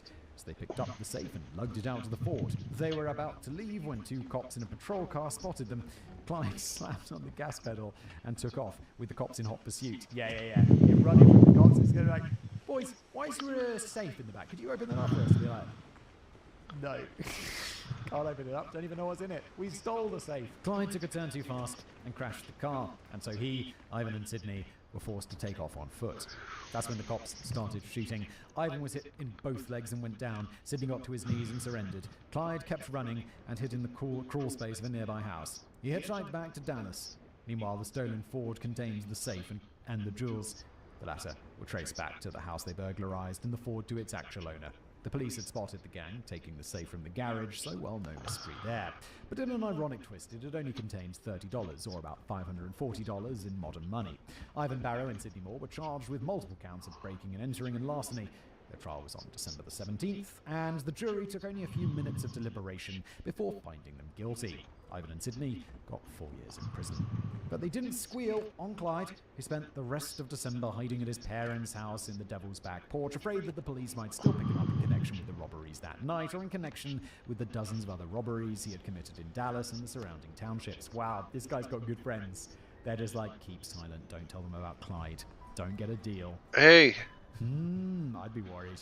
It was only in the new year when Clyde ventured out again and bumped into his friend Clarence Clay, who invited him to a house party at his place on the 5th of January 1930. And it was there that Clyde met Bonnie Parker. Prison Nothing really. According to what I just Bonnie building the house. told their families, their attraction was barely instant. Bonnie found Clyde confident, masterful, and a bit dangerous, which he is. All of these things. Clyde thought Bonnie was hot, like the fact that she was shorter than him. Previously, he had stood on road curbs to add a few extra inches of height when being photographed with his various girlfriends. Height was a sore spot with him. What they had in common were their delusions of grandeur. Both had grown up poor, both felt entitled to a life of fancy clothes, fast cars, and constant partying. What connected them was their determination to achieve such a life. Bonnie stayed beside Clyde for the rest of the evening, laughing and talking. The next day, Clyde paid a visit to where Bonnie was staying with her friend with the broken arm. He found her making hot chocolate on the stove. It was probably then that they made love for the first time.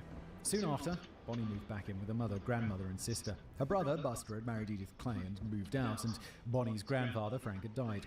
Meanwhile, Bonnie's sister, Billie Jean, had married. She and her husband were living in the Parker household, along with their newborn baby. Bonnie eagerly introduced Clyde to her family. Her mother, Emma, formed a favourable initial impression of him, and she was startled by how much Bonnie seemed to worship the ground that Clyde walked on. They continued to see each other practically every day for the next few weeks. Yeah, again, Clyde seems like, of course the mum likes him, because he's like super good at this stuff. Then, in early February 1930, Clyde came over to the Parker household to tell Bonnie that he'd be leaving town for a bit. Although Clyde had not yet confided in Bonnie about his criminal activities, he was going out of town to commit another series of robberies. Bonnie told Clyde that she'd miss him terribly and invited him to spend the night.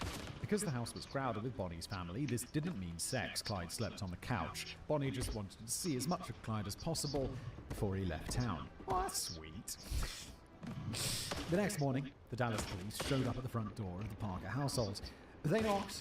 Clyde answered, and immediately they slapped him in cuffs and arrested him for multiple counts of grand larceny and grand theft auto in the towns of Denton and Waco, Texas. Oh no, the favourable impression of the mother is just left. In cuffs, Bonnie tried to cry, scream, and pound the wall with her fists, begging the police not to arrest him. Clyde told her everything was going to be alright, but Bonnie had flown into full-on hysterics. When the police left, Bonnie collapsed on the floor, sobbing uncontrollably, her mother trying to console her. Bonnie replied by vowing that she'd go stand by Clyde and wait for him no matter what. As for finding out that Clyde was a car thief and a burglar, this heightened, rather than diminished, Bonnie's attraction to him. Is this hybristophilia? Is this what we mentioned earlier? Like attraction to criminals? Oh, Bonnie, you've got that. Bonnie had always thirsted to live a life of glamour, and being shacked up with a dashing rogue had a glamour all of its own. Dashing rogue? Didn't we say that Clyde wasn't, like, super handsome? He's just, like, super charming? So, dashing, like, it's just, like... God, it's really about framing it, isn't it? Because, like, oh, she's with a dashing rogue who's got a few years in prison. It's like, nah, she just married a guy who stole cars. Or is like with a guy who stole cars and that's it. In fact, as we now know, Bonnie would get sexually aroused by Clyde's criminal behaviour. This is the essence of hybristophilia. Well, there we go. Thank you, David. I briefly discussed hybristophilia in the video on Veronica Compton and the Hillside Strangler, along with covering it in my 2 billion year history of sex book. This would have been an even better place to plug the book, David, which you can pick up wherever you get your books. But briefly, hybristophilia is a fairly common paraphilia because it has a strong evolutionary origin. It's a reproductive strategy that prevailed in early Homo sapiens, and indeed in our ancestors millions of years before Homo sapiens even existed. So imagine this. You live in a Paleolithic forest 200,000 years ago. It's something I'm going to struggle to imagine, but okay. The murder rate among human hunter-gatherers at the time was estimated at 10%. The fuck? 10% of deaths are murder? Good lord. No cops, no forensics, no judges, no juries. The only form of security is one's own family and the threat of the blood feud breaking out if anyone harms you. Social cooperation with the tribe and selecting a mate who does the same is one way to protect yourself and your children. That is the most common strategy among humans. Another is to hook up with predators, sociopaths, and ruthless criminal types who take what they want, when they want, and who are vicious enough to defend themselves in a harsh Paleolithic world. Hooking up with such a person is a valid reproductive strategy, provided the dark triad motherfucker didn't turn his aggression on you or your offspring. Instead, if his ruthlessness protects and provides for you and your offspring, your evolutionary reproductive gambit pays off. As such, the strong instinctual attraction to such people prevails to this very day. It's why people like Ted Bundy, Charles Manson, and even Jeffrey Dahmer, despite being gay, got hundreds of love letters and even marriage proposals from adoring hybristophiles while they were in prison. Well, Jeffrey Dahmer could have gotten them from men, couldn't he? Can men not be hybristophiles? I know it's mostly associated with women, but isn't that mostly because men go to prison? Hell, Ted Bundy even married and impregnated a woman while he was locked up. He fucking did? Ted Bundy had a kid while he was locked up for being Ted Bundy? Why? Did he? Ted Bundy should not have that thing. Conjugal visits. He should not have that. And serial killers are just the more extreme examples. Plenty of bikers, drug dealers, and mafia thugs have wives, girlfriends, or quote-unquote gangster moles who are more attracted to them for their criminal activities, not less. It's the attraction to the bad boy writ large, fetishized, exaggerated, and turned absolutely pathological. And it's why the more Bonnie learned about Clyde, and the worse his crimes got, the more she loved him. Most women would run a mile, but not the case with the hybristophile.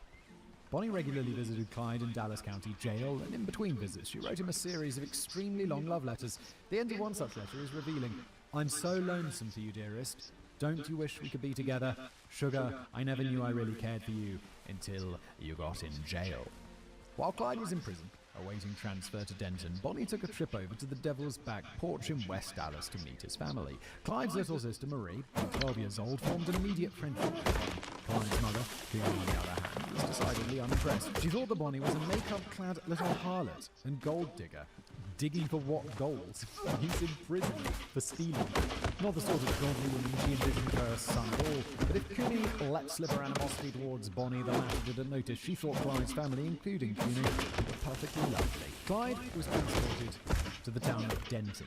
He stood before the grand jury for the robberies that he committed there with Ivan and Sidney Moore on the night of November the 29th. Multiple robberies. You're going to go to prison for a long-ass time. But also he's not, because we know he gets out, and because that's the story. But there wasn't enough evidence to indict him.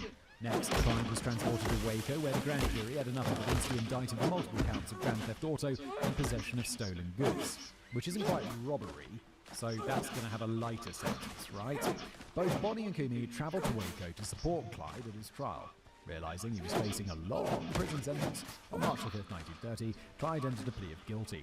As a result, he was given the relatively lenient sentence of 2 years in prison. Well, that is pretty lenient for multiple grand theft auto. Clyde returned to Dallas after the sentence. Meanwhile, Bonnie stayed on in Waco, determined to be there until the moment Clyde was finally transferred to Huntsville prison. But Clyde had no intention of going to Huntsville.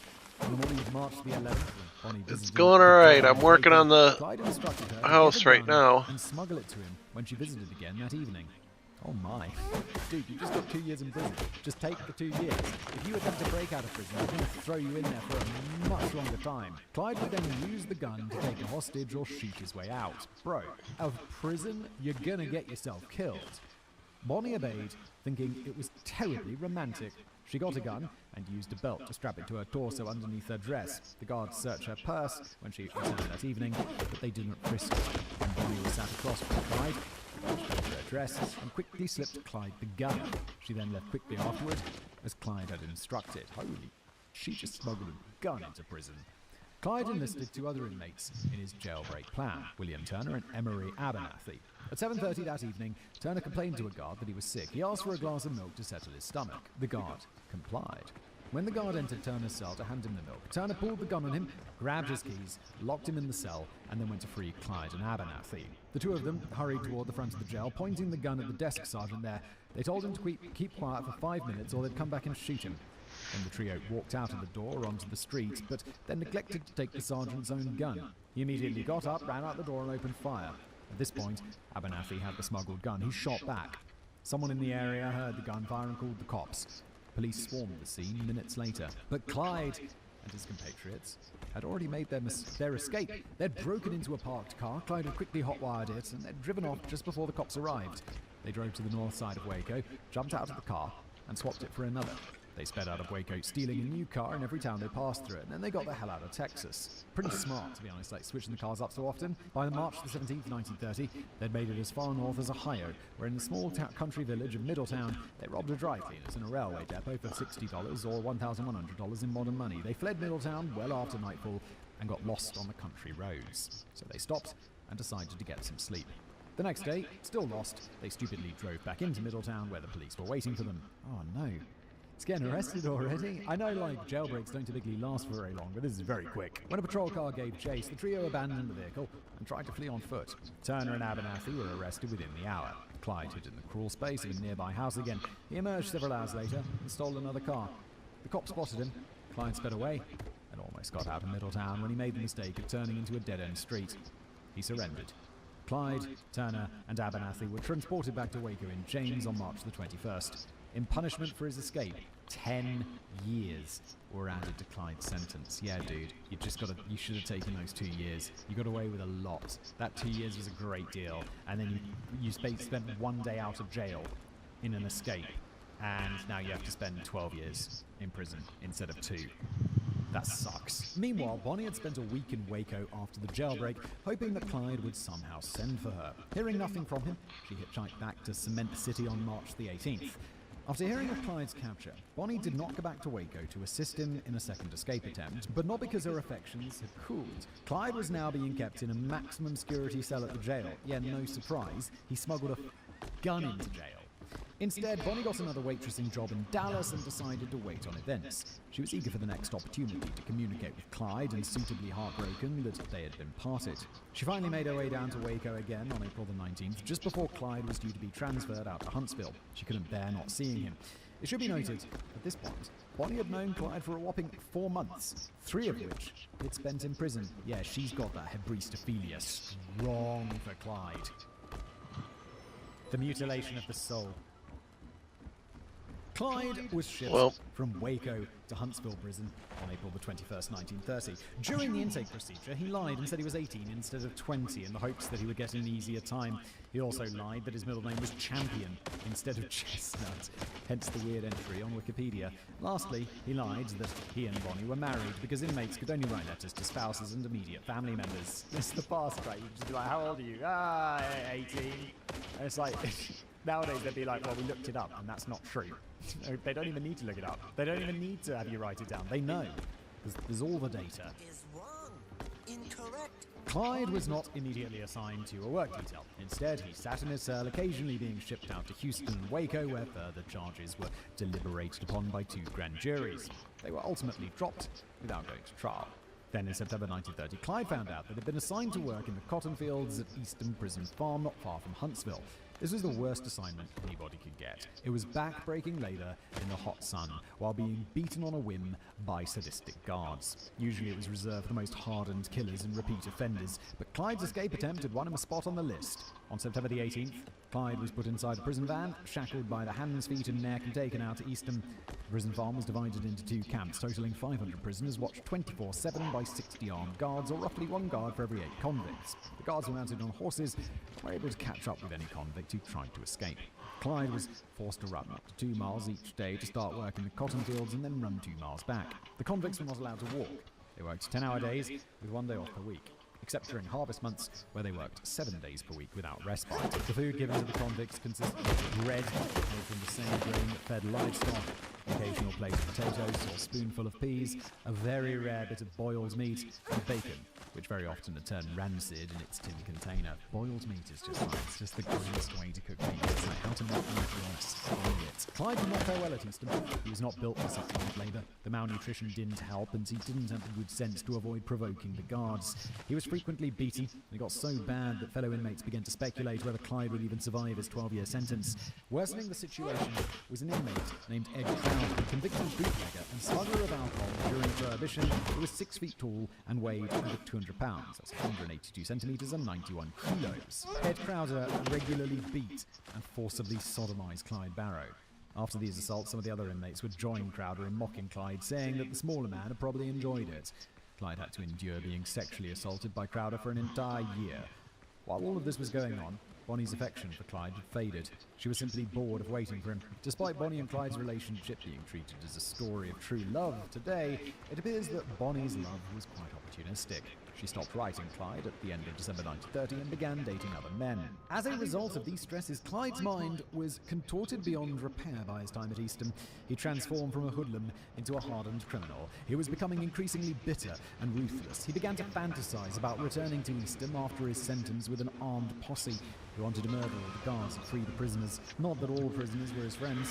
In 1930, Clyde deliberately dropped a tree he was chopping on another inmate who was an informer for the guards, severely wounding him.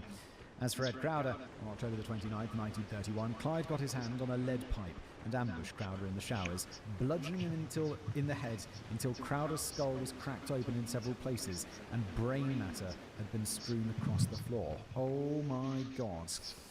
Dude, you're now going to be in prison forever. Except we know you're not, so how's that happen? Another inmate, Aubrey Scally, was serving a life sentence, and who also hated Crowder, claimed responsibility, so that Clyde didn't get a life sentence or the chair. As it turned out, Scally was able to convince a grand jury that he'd acted in self-defense. Crowder's reputation as a violent bastard preceded him. Yeah, seems like Crowder deserved to go. He kind of deserved that beating with a pipe. In January 1932, Clyde came to the conclusion that he would not survive another decade of hard labour in the cotton fields at Easton Prison Farm. On January 27th, Clyde used an axe to cut off the big toe and half the second toe on his left foot. Or possibly Clyde may have had this amputation done for him by another inmate. It's unclear.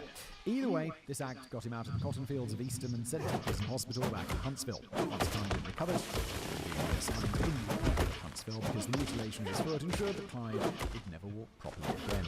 I mean, it's a big sacrifice to make, but I think after a while I'll be like, I'll make those big sacrifices, don't want to be out in those cotton fields, it's really hot. Take it off. I don't like getting beaten by the guards all day. But it turns out that Clyde shouldn't have done this. Oh, because a mere 6 days later, on February the 2nd, 1932, Kumi Barrow successfully petitioned Ross Sterling, the governor of Texas, to parole her son on the grounds that Clyde was a first-time offender, but he hadn't physically harmed anyone in his crimes, and he was young and foolish when he committed them. Wow, Kumi came around. I thought she didn't like him. The bit about being a first-time offender was technically true. Clyde had only been convicted in a court of law once, and nobody knew that Clyde had murdered Ed Crowder. As for his age, indeed, at the time of his parole, Clyde was not yet 22. Thus, Clyde was released. He returned home to Dallas, malnutritioned and on crutches, a thoroughly changed man. He vowed that he would never go back to prison ever again. But this didn't mean that Clyde intended to turn over a new leaf and go straight. It meant that he would never allow himself to be taken alive. Never piss off the Crown Texans. While Clyde was in prison, his eldest siblings, Elvin, Artie, and Nell, helped their father purchase a couple of plots of land on Eagle Ford Road in West Dallas. Henry Barrow literally picked up his shack from the Devil's Back porch, put it on a large wooden pallet, and carted it over to one of the plots. He struck a deal with an oil company and converted the shack into a gas station. 2 pumps were installed out front. Eagle Ford Road was a main thoroughfare, but actual sales of his gasoline did not earn much money. Henry supplemented his income by selling water from his well that had been on the property, charging to use the gas station's telephone, and most importantly, selling homebrewed beer and moonshine to an inexhaustible supply of customers. Literally just drivers. Henry added an extra room to the shack to use as an office and for storage, added another room for a kitchen, and converted the front room into space to be used for the actual store. This left a bedroom, where Henry and Kumi slept, and another room that functions as a living room during the day and sleeping quarters for their youngest kids, Elsie and Marie, at night. They were now teenagers, 19 and 14 respectively. Clyde's other sibling, Ivan, was also in Huntsville doing a 4-year stretch of his own for the Denton robberies of November 1929. When Clyde got out in February 1932, he joined Elsie and Marie in their living room/bedroom. Only a day or two after Clyde got out of prison, he hobbled over on his crutches to the Parker residence. He found Bonnie there in the sitting room with her then boyfriend, whose name's been lost to history. When Bonnie saw Clyde, she yelled, "Darling!" and ran to him, threw her arms around him and began kissing him passionately. Then boyfriend's like, what's going on? This effectively ended Bonnie's relationship with the other bloke. We don't know if the guy put up much of a fuss on his way out of the door. Savage! For Clyde's part, he didn't show any resentment for Bonnie cutting off communications and dating other dudes while he was on the inside. Their relationship simply reignited where they'd left off. Constantly in Clyde's company, so she spent much of the time staring at the Barrow gas station, much to Kumi's displeasure. The Great Depression was still in full swing in 1932, so Clyde struggled to find a job. When he did find some low-paying menial work, he didn't keep it long. Clyde alleged that this was because of police harassment. Apparently the cops fell into their old habit of picking him up as a usual suspect, which put his employers off a bit. Well, Clyde, that's because you are the usual suspect, because you're a criminal who does lots of crimes.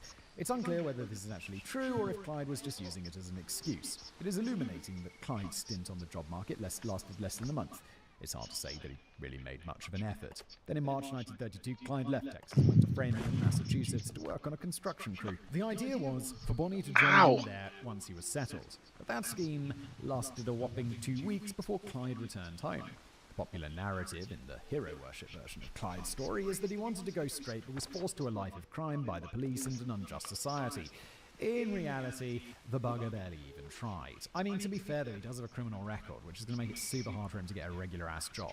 No sooner had Clyde returned from Massachusetts, but he teamed up with a fellow convict from Eastham named Ralph Fultz and a local Dallas scumbag named Ray Hamilton to launch a series of smash-and-grab robberies across the US. At the time, Bonnie remained at her mother's place with the intention of joining her beloved Clyde later. This was the embryo of what would later be called the Barrow Gang, because Clyde was always the gang's deciding voice and ringleader. But at the time, the boys dubbed it the Lake Dallas Gang. Their first target was only a few blocks down the road from where Clyde's parents lived, the Sims Oil Refinery. They hit the place on March the 25th, 1932. Clyde hadn't even been out of prison 2 months. Armed with pistols, they broke into the place at night, tied up 4 employees who were still there, and cracked open the safe. Gore was inside. The gang fled the scene empty-handed.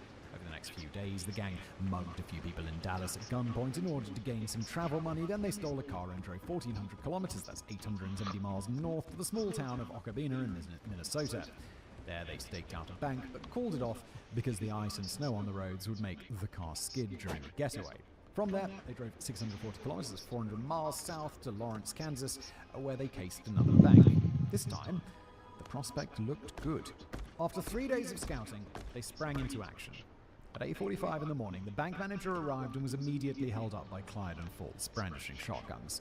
They forced him into the bank and got him to open the vault. Clyde handled the manager while Fultz did crowd control, ambushing and subduing 4 employees as they arrived for work.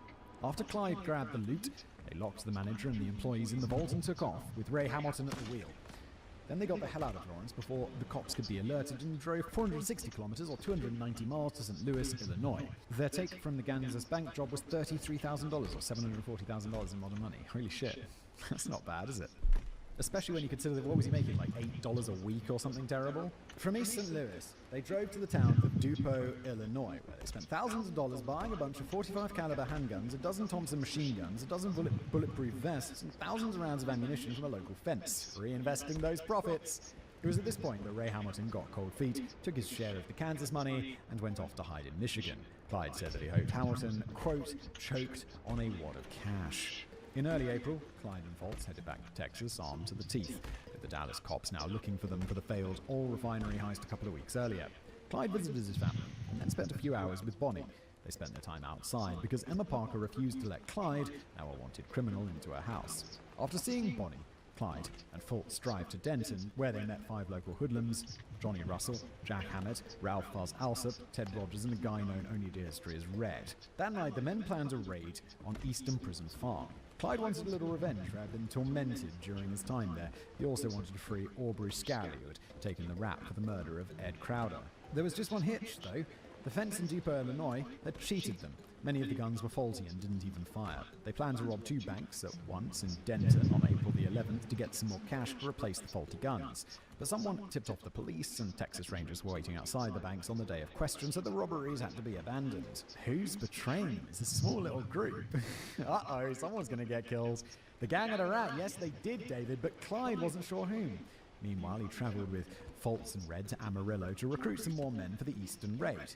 They arrived on April the 13th, but couldn't find the associates they were supposed to meet. They began to drive back to Dallas, but their car broke down in the small town of Electra. While they were prowling around the town looking for a car to steal, they were confronted by the local sheriff and a civilian, quickly deputized. The sheriff tried to haul them down to the station for questioning, but immediately ran away, while Clyde whipped out a .45 revolver, pointed it at the sheriff, and told the men to drop their weapons. As Clyde was disarming them, an innocent bystander, A.F. McCormick, came driving up the road. Fultz aimed a gun at him, then Clyde and Fultz forced the sheriff and deputy into McCormick's car, and they drove off with the 3 hostages. Clyde never saw Red again, and later concluded that he was the son of a bitch who'd ratted them out in Denton. Clyde and Fultz drove 8 miles south of Electra, apologized to the hostages for the inconvenience, and let them go. Once they were out of sight, Clyde and Fultz cut across a farmer's field and traveled north toward Oklahoma in order to confuse any pursuers. They'd nearly crossed state lines when McCormick's car ran out of gas. Clyde and Fultz waited by the side of the road until they saw a passing postal truck and promptly hijacked it at gunpoint. They took the delivery man hostage and drove the car towards the Oklahoma border. They came upon a police checkpoint manned by 2 officers, and Clyde rammed through the chain barrier that they'd set up while the officers fired upon the vehicle. Outside the town of Fletcher, Oklahoma, Clyde released the hostage. The postal worker asked for his mail bag, which was given to him. The postal worker then requested Clyde burn the mail truck when he abandoned it, since it meant that the US Postal Service would be forced to buy the postal worker a new one. Clyde thought that this was hilarious and promised to do so. Clyde and Fultz torched the mail truck a day later, stole another car, and drove back to Dallas. Such a thoughtful criminal, looking out for the little man. On April the 17th, Bonnie Parker traveled to Eastern Prison Farm and told the prison guards that she was Aubrey Scally's cousin there for a visit. The guards permitted Bonnie entry to the prison barracks, and she promptly told a pleasantly surprised Aubrey Scally that her lover, Clyde Barrow, intended to raid Easton and bust him out. After leaving the prison farm, Bonnie rejoined Clyde and Fultz on the night of the 18th, and they all traveled to the town of Tyler, where they stole a couple of large, fast cars for use in the Eastern raid. Bonnie, Clyde, and Fultz, each in different cars, raced their vehicles as they went, and the newly stolen ones reached up to 90 miles per hour. was pretty impressive for back in the day. On the way back, it now being midnight on April the 19th, the convoy passed through the town of Kaufman and decided to break into a local hardware store and steal its collection of guns. They were spotted by a night watchman who fired upon them. Clyde fired back. The night watchman ran for help. Realizing they only had a few minutes before the entire town of Kaufman, sheriff and civilians alike, descended upon them with guns drawn, Bonnie, Clyde and Fultz tore out of Kaufman in their vehicles along with a dirt road which cut through some farmers' fields. It looked as if they were going to get away when it began to rain. The dirt road turned to mud and their cars got stuck. The outlaws were forced to abandon them and take off on foot. They ran for the better part of an hour, worried that pursuers from Kaufman might come after them. Eventually, soaking wet and with mud coating their legs, they came across a small farmhouse and begged for a ride into the nearest town, which turned out to be Kemp. The farmer replied that he didn't have a car, but generously offered to loan them his 2 mules. Clyde and Bonnie mounted one, Fultz mounted the other. They reached the outskirts of Kemp at dawn. There they stole a car from a driveway of the local doctor. Unfortunately, they were only a mile out of Kemp before the car ran out of gas. Worried that their pursuers from Kaufman might catch up with them, and now worried that the people of Kemp would immediately identify them as car thieves, Bonnie, Clyde and Fultz hid in some bushes. At 7 a.m., a literal mob of people from Kaufman, Kemp and nearby Mabank showed up and began combing through the countryside looking for the outlaws. Bonnie, Clyde and Fultz stayed in the bushes for a whole 10 hours. At 5 p.m., they attempted to run across the street to a local store and steal a car that was parked there. It was no good. They were immediately spotted by the townsfolk. The mob quickly gathered and chased the outlaws towards Cedar Creek, firing shots at them all the while. Fultz was hit in the arm. When they reached the creek bed, Clyde abandoned Fultz and Bonnie, who were captured by the mob. Clyde got away, snuck back into Kemp, stole another car, and drove hell for leather until he reached Dallas. Meanwhile, Bonnie and Fultz were arrested, dragged back to Kemp, and thrown in a cell. The local doctor, whose car was stolen, refused to treat Fultz for his gunshot wound. Savage, Doc, didn't you take an oath? Rivers of whiskey and a hail of bullets. Clyde got back to Dallas on April the 20th in the morning and immediately sent Elsie and his sister-in-law, Blanche, wife of Ivan Barry, who was still languishing in prison, to Kemp to find out where Bonnie and Fultz were being held. Turned out they had been transferred to the jail in Kaufman. Then Clyde drove to Denton and met up with Ted Rogers and Johnny Russell. On the night of the 20th, they broke into a hardware store in the town of Salina, coming away with some rifles and shotguns and robbing $16 from innocent bystanders, including the town mayor, who they held at gunpoint. On April the 21st, Clyde, Rogers and Russell tested the guns at Lake Dallas. A local farmer heard the gunfire and called the sheriff. When the sheriff arrived, isn't this like in Texas? It's like, I heard gunfire down in them parts, and it's like, it's Texas. Like, when I think of Texas, I imagine large hats and guns. Isn't this like super common? Never doubt the Texas Ranger. When the sheriff arrived, backed by several deputies, Clyde, Rogers and Russell were forced to abandon the newly stolen guns in order to escape. Things only got worse. They'd arranged to meet Jack Hammett and Fuzz Alsop at Lake Dallas, and the latter two arrived just in time to get arrested by the law. Meanwhile, Fultz was identified by the sheriff of Electra as the man who had taken him hostage, and he was later identified by the postal worker. He was shipped from Kaufman to Wichita Falls to stand trial for kidnapping. Bonnie remains locked up in Kaufman awaiting trial for attempted robbery. Bonnie claims she'd been kidnapped rather than being an active participant in the robbery. She languished in the Kaufman jail for 2 months. Clyde did not attempt to break her out. Bonnie passed the time in jail by writing poems, eventually gathering them into a collection called Poetry from Life's Other Side. Yeah. It's like, prison sounds pretty bad. I don't want to go to prison. But it's also like, yeah, I'd definitely write some shit. I'd love to write a book. David writes a book. David's smart and writes. But like, if I was in prison, I'd be like, gonna learn how to do that shit. Got nothing else to do. Might as well do that and chill, and hopefully not be forced to like pick cotton. One of the poems in the collection is called The Prostitutes Convention, which actively names real-life prostitutes who were working in Dallas at the time, and in addition naming the street corners on which they operated.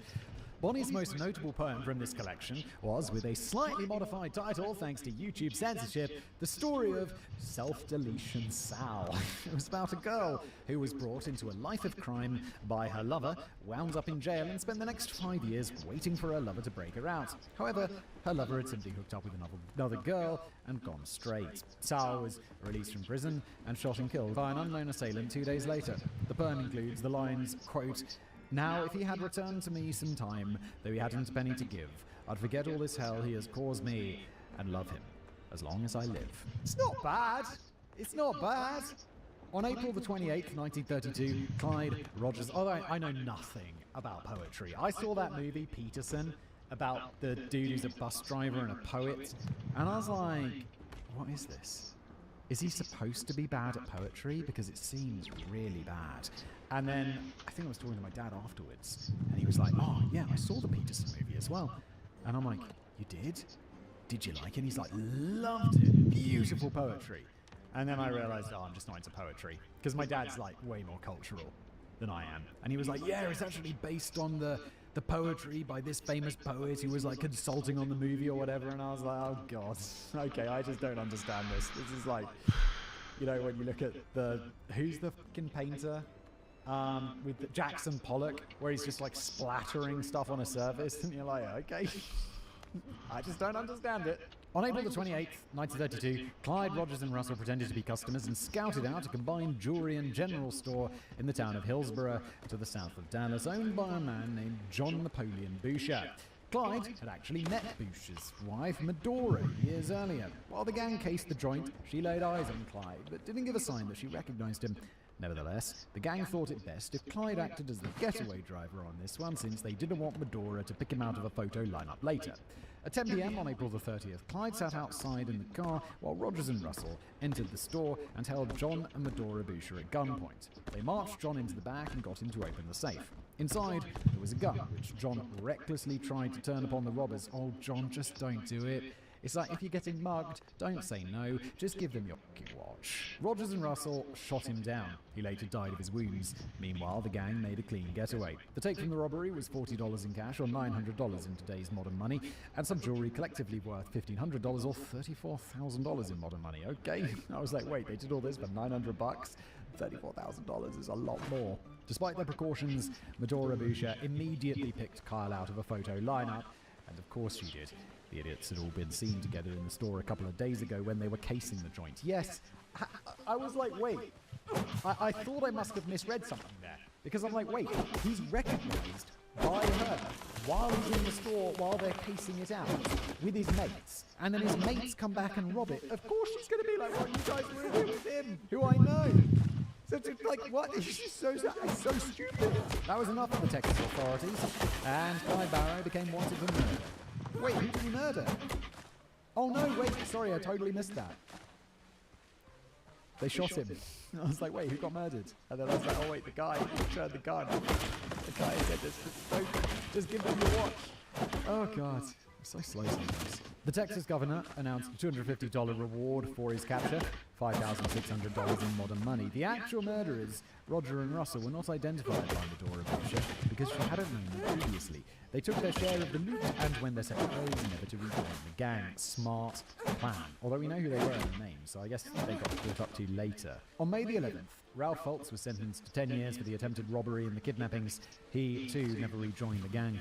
On June the 17th, Bonnie went before the grand jury and spun the lie that she had been kidnapped by Fultz. The grand jury bought her story, and she was released. Bonnie returned home to her mother, Emma. She lied to her mother, saying that she was done with Clyde Barrow. She started passing messages on to Clyde via the Barrow family immediately upon her return. Meanwhile, sometime in June, Clyde renewed his partnership with Ray Hamilton, the guy who had taken his share of the split after the Kansas bank job 2 months previously. He had not, quote-unquote, choked on cash, and Clyde's anger at him had faded since then. In mid-July, Clyde and Hamilton procured a hideout in the town of Wichita Falls, 225 kilometers, or 140 miles northwest of Dallas, to preparations for future crimes. Bonnie packed up her things and joined them at hideout, lying to her mother, saying that she had found a job as a waitress up there. And so, another spasm of robberies had begun. In late July, Clyde and Hamilton hit a train station in Grand Prairie, coming away with a whopping $12, or $270 in modern money. On August the 1st, Clyde Hamilton and a newly recruited getaway driver, Ross Dyer, hit the Neuhoff Packing Company in Dallas. They held 3 employees at gunpoint and came away with a take of $440 or $9,900 in modern money. Bonnie waited for Cooney at the Barrow's place, listening to the radio for any news reports of the robbery. Amid their mutual anxiety for Clyde's safety, Cooney started to warm to Bonnie a little bit. Clyde swung by and picked up Bonnie late that afternoon and took her out to an abandoned farmhouse near Grand Prairie, where the gang partied for the next 4 days until August the 5th. Then Clyde took Bonnie back to the Barrows place, from where she made her way home to her mother. Bonnie told Emma that she was just visiting with the night. She had not come clean about being with Clyde. Meanwhile, also on August the 5th, Clyde, Hamilton, and Dyer drove 275 kilometers, 170 miles north, crossing state lines and arriving in Stringtown, Oklahoma at 9 p.m. There they spied a community dance in progress, attended by 900 people, most of them shit-faced on moonshine whiskey. Oh, we're still in Prohibition, right? Clyde, Hamilton, and Dyer swaggered into the crowd, began drinking heavily, and hitting on the young women there. This pissed off the local men. Sensing danger, the local sheriff, Charlie Maxwell, decided to remove the three outsiders from the situation. Probably a smart move. His plan was simple. He'd arrest them for drinking. Despite the fact that almost everybody at the dance was drinking, it was still technically illegal. At this point, Dyer was off mingling somewhere in the crowd. Meanwhile, Sheriff Maxwell and his deputy, Eugene Moore, approached Clyde and Hamilton, who were slamming back moonshine in their car, and told them they were under arrest. Clyde and Hamilton immediately pulled out their guns and opened fire. There's a bit of a running theme here, isn't it? They seem to do a lot of big crimes for very little reward. Like, they should have just been arrested and got let out for drinking, and that should have been that. They shouldn't rob people for like $6. They should rob people for more. If you're going to commit robbery, do it properly. Go and rob something where there's a bigger reward than like $6. If you're going to have a shootout with the cops, make sure they're not just arresting you for drinking. Why the massive overreaction? It's going to get you killed, as it does. Maxwell was hit 6 times and fell to the ground. His sidearm was picked up by an angry civilian, Harry Bryant, who began firing at the gang. Clyde put his vehicle into gear and tore out of there. It hit a nearby drainage pipe and flipped the whole car over. Bro. Flipping a car over today is probably quite dangerous. Flipping a car over in the 1920s is going to be a real bad time. The two men clambered out of the wreck, realizing that they'd have to shoot their way out. Well, apparently they were fine. Okay. Dyer, meanwhile, faded into the panicked crowd. Clyde and Hamilton unleashed another volley of gunfire, and Deputy Eugene Moore was dead before he hit the ground. Whoa, you just killed a cop who was going to arrest you for drinking. This is a massively unnecessary escalation. Harry Bryant made it to cover unscathed. Sheriff Maxwell was carried away by the crowd and actually recovered from his wounds, dulling the pain of moonshine whiskey. With the death of Eugene Moore, the Barrow gang had just killed a cop. In those days, it meant guaranteed death sentence should they ever be caught. On their way out of Springtown, Clyde and Hamilton were pursued by authorities, but they managed to give them the slip, stealing a series of cars as they made their way successfully back to Dallas on August the 6th. Dyer slipped away unnoticed, made his way to the town of McKinney, back in Texas, where he was picked up by the cops. He was taken into question and immediately spilled the beans, identifying Clyde and Hamilton as the Springtown shooters. That sealed Clyde's fate. From that point forward, Moore was dead. Good help is hard to find. Clyde Barrow had been out of prison 6 months and things were already getting ugly. Arriving back in Dallas on August the 6th, 1932, Clyde sent Ray Hamilton to the Parker residence in a stolen Ford V8. For her part, Bonnie kept up the lie to her mother. She was living in Wichita Falls, working as a waitress. She climbed into Hamilton's car and wasn't to see her mother again for several months. Bonnie Hamilton arrived in Bonnie herself suggested they drive to New Mexico to visit her aunt Millie, to escape heat from the police manhunt in Texas and Oklahoma.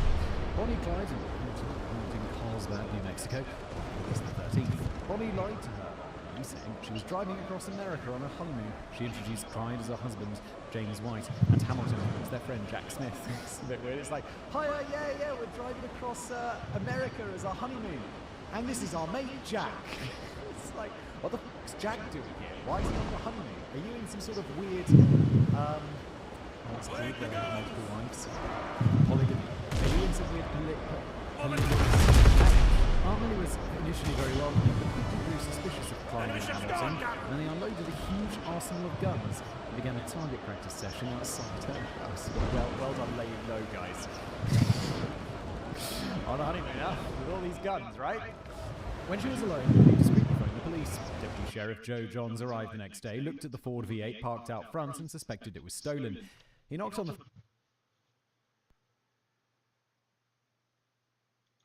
Now, it's not just the leptoids that are slowly going extinct. There is right-wing on right-wing violence, but specifically in the tiny little fraction of the right-wing people in America that deeply hate Donald Trump. All right, so just understand, this is Nick Fuentes. I care about affordability. I care about foreign interventions. I care about the border. I I'm a non-woke, moderate Democrat. I think the GOP needs to be destroyed. I think the corrupt criminal government of Trump needs to be slowed down. We need to impeach the orange. It's time to put this nigga in a peach. Just to understand what I'm saying over here, it's more Democrat L's, actually. I thought, I take it back. More Democrat L's, I guess. But there is trouble in paradise. It seems like when you get a lot of, all right-wing people that are based in America First and stuff, or whatever, and their literal only overlapping ideology is their hatred of Jews, it seems like that doesn't work out very well. You know, you got the communists that hate Jews, you got the nationalists that hate Jews, you got your Islamists that hate Jews. You think that you can kind of get them all to kind of get along with each other because they hate Jews together. But it seems like that is unfortunately not going well. There is trouble in paradise, man. I'm telling you, there is a Trump curse, okay? Not exaggerating, bro. You backstab that guy and your life explodes or something. I don't know what's going on. Bro, we got Tucker Carlson who are super conservative movement. This is him now. And Trump engenders cowardice in the people around him through intimidation. And there is a kind of quality that he has that's spellbinding. And I think it probably literally is a spell. And the effect is to weaken people around him and make them more compliant and more confused. And I've experienced this myself. You spend a day with Trump and it's sort of like you're in this kind of dream land. It's like smoking ash or something. It's interesting. Very interesting. And there may be a supernatural component to it. I'm not a theologian, but it's real, and anyone who's been around can tell you it's real. But whatever the cause, no one around him was weighing in strongly, as far as I know, on either side, for or against. But Trump is using witchcraft and spellcasting in order to make sure people remain compliant on his side. Now, suspiciously, everyone that backstabs him as their lives fall apart. Now, Nick Fuentes turns on Dan Bilzerian. All right, now Dan Bilzerian is a degenerate gambler guy who went broke. It was actually because he was addicted to cocaine. And he had a yacht and women and Instagram and gambling and cocaine, and he lost everything. That is actually what happened, but it's much easier to blame the Jews. Now, Nick Fuentes and Dan Bilzerian are beefing with each other tremendously right now. You see, they thought that they were best of friends. But, blaming Jews on blaming things on Jews. But it turns out Dan Bilzerian is like a complete and utter Bro is a monkey. A actual monkey. And that is not good. So he is currently running for Congress against Randy Fine, who is Republican guy in Florida, who I will talk about a little bit later. And he expected to get the Nick Fuentes full-ass job. Nick Fuentes does not want to endorse him because, say we want on Nick Fuentes, I truly believe that Nick Fuentes actually does care about our country. I think he does care about the United States of America. And I just have gotten various parts of his life destroyed by Jews, and he has now made Jews the ultimate, the ultimate linchpin vendetta to some extent. But ultimately, I think he cares about the country. Randy Fine also seems like he does care about the country, as we will get to later. And Dan Bilzerian really doesn't. He's just a fucking monkey. Anyway, so he says the first time I met Dan Bilzerian at his house, he had another room that asked me how difficult it would be to assassinate Israeli government ministers. What? This guy's running for Congress, by the way. Then he invited me to Dubai and Qatar, which I declined. On his way there, he was ambushed by the FBI. I don't know who the fuck this person actually is. I don't think anyone does. Initially, I thought he was just a retard, but he's accusing me of being a federal agent when him and his father are under FBI investigation. He frequently talks about stirring up violence. Suspicious. Right? Oh yeah, now you're making shit up. And then they have like a gigantic argument in the comments. Did you or did you not get ambushed by the FBI on the tarmac as you fled to Corsica, Dubai, and Qatar to discuss citizenship with government ministers in late 2024? Another lie. They gave me a subpoena, which I was refueling my plane to testify against my dad, which I pled the fifth. I wasn't fleeing. I was just going on vacation while my dad was going to jail. You know, and then they have this gigantic argument. Dan Bilzerian is a triple citizen, actually. He has 3 citizenships, claims to be America only, and hates dual citizens. Well, that's pretty funny. Now, this was different. Lucas Gage, another person in like this gigantic, blame everything on the Jews bubble. Bro says, holy fuck, Nick, I swear to God, he did the same thing to me. He walked me and Jake up to that room with a batting cage. We put our phones on the couch and went up to the secluded room with the big TVs. He asked me where Ben Shapiro lived and how he could be taken out. What? This is getting really... Look, man, I disagree with Ben Shapiro on lots of things. I don't think Ben Shapiro is America first in various ways that I personally have my own qualms with. I don't want to kill him, bro. That's what leftists do. What are we doing here? Getting really weird, man. I wonder if anyone else had similar experience. It seems like it needed to invite all the prominent JQ influencers, right? The Jewish question influencers to take to his place in 24-25. Maybe the whole thing was an Epstein-style honeypot. All right, so now they're all accusing each other of being fed. Dan Bilzerian says Nick Fuentes is a bet, which is why Nick Fuentes is backstabbing him and ruining his election chances. Nick Fuentes says Dan Bilzerian is a bet, trying to get all the JQ influencers, in other words, the Jew hate alliance, to all come together to get them in an Epstein-style honeypot.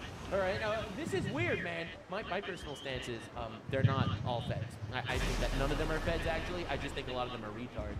But anyway, we'll get to that. Anyway, this was crazy. Talking about how we could take out Ben Shapiro. Excuse me, what the fuck? That's insane. Everyone's losing their mind.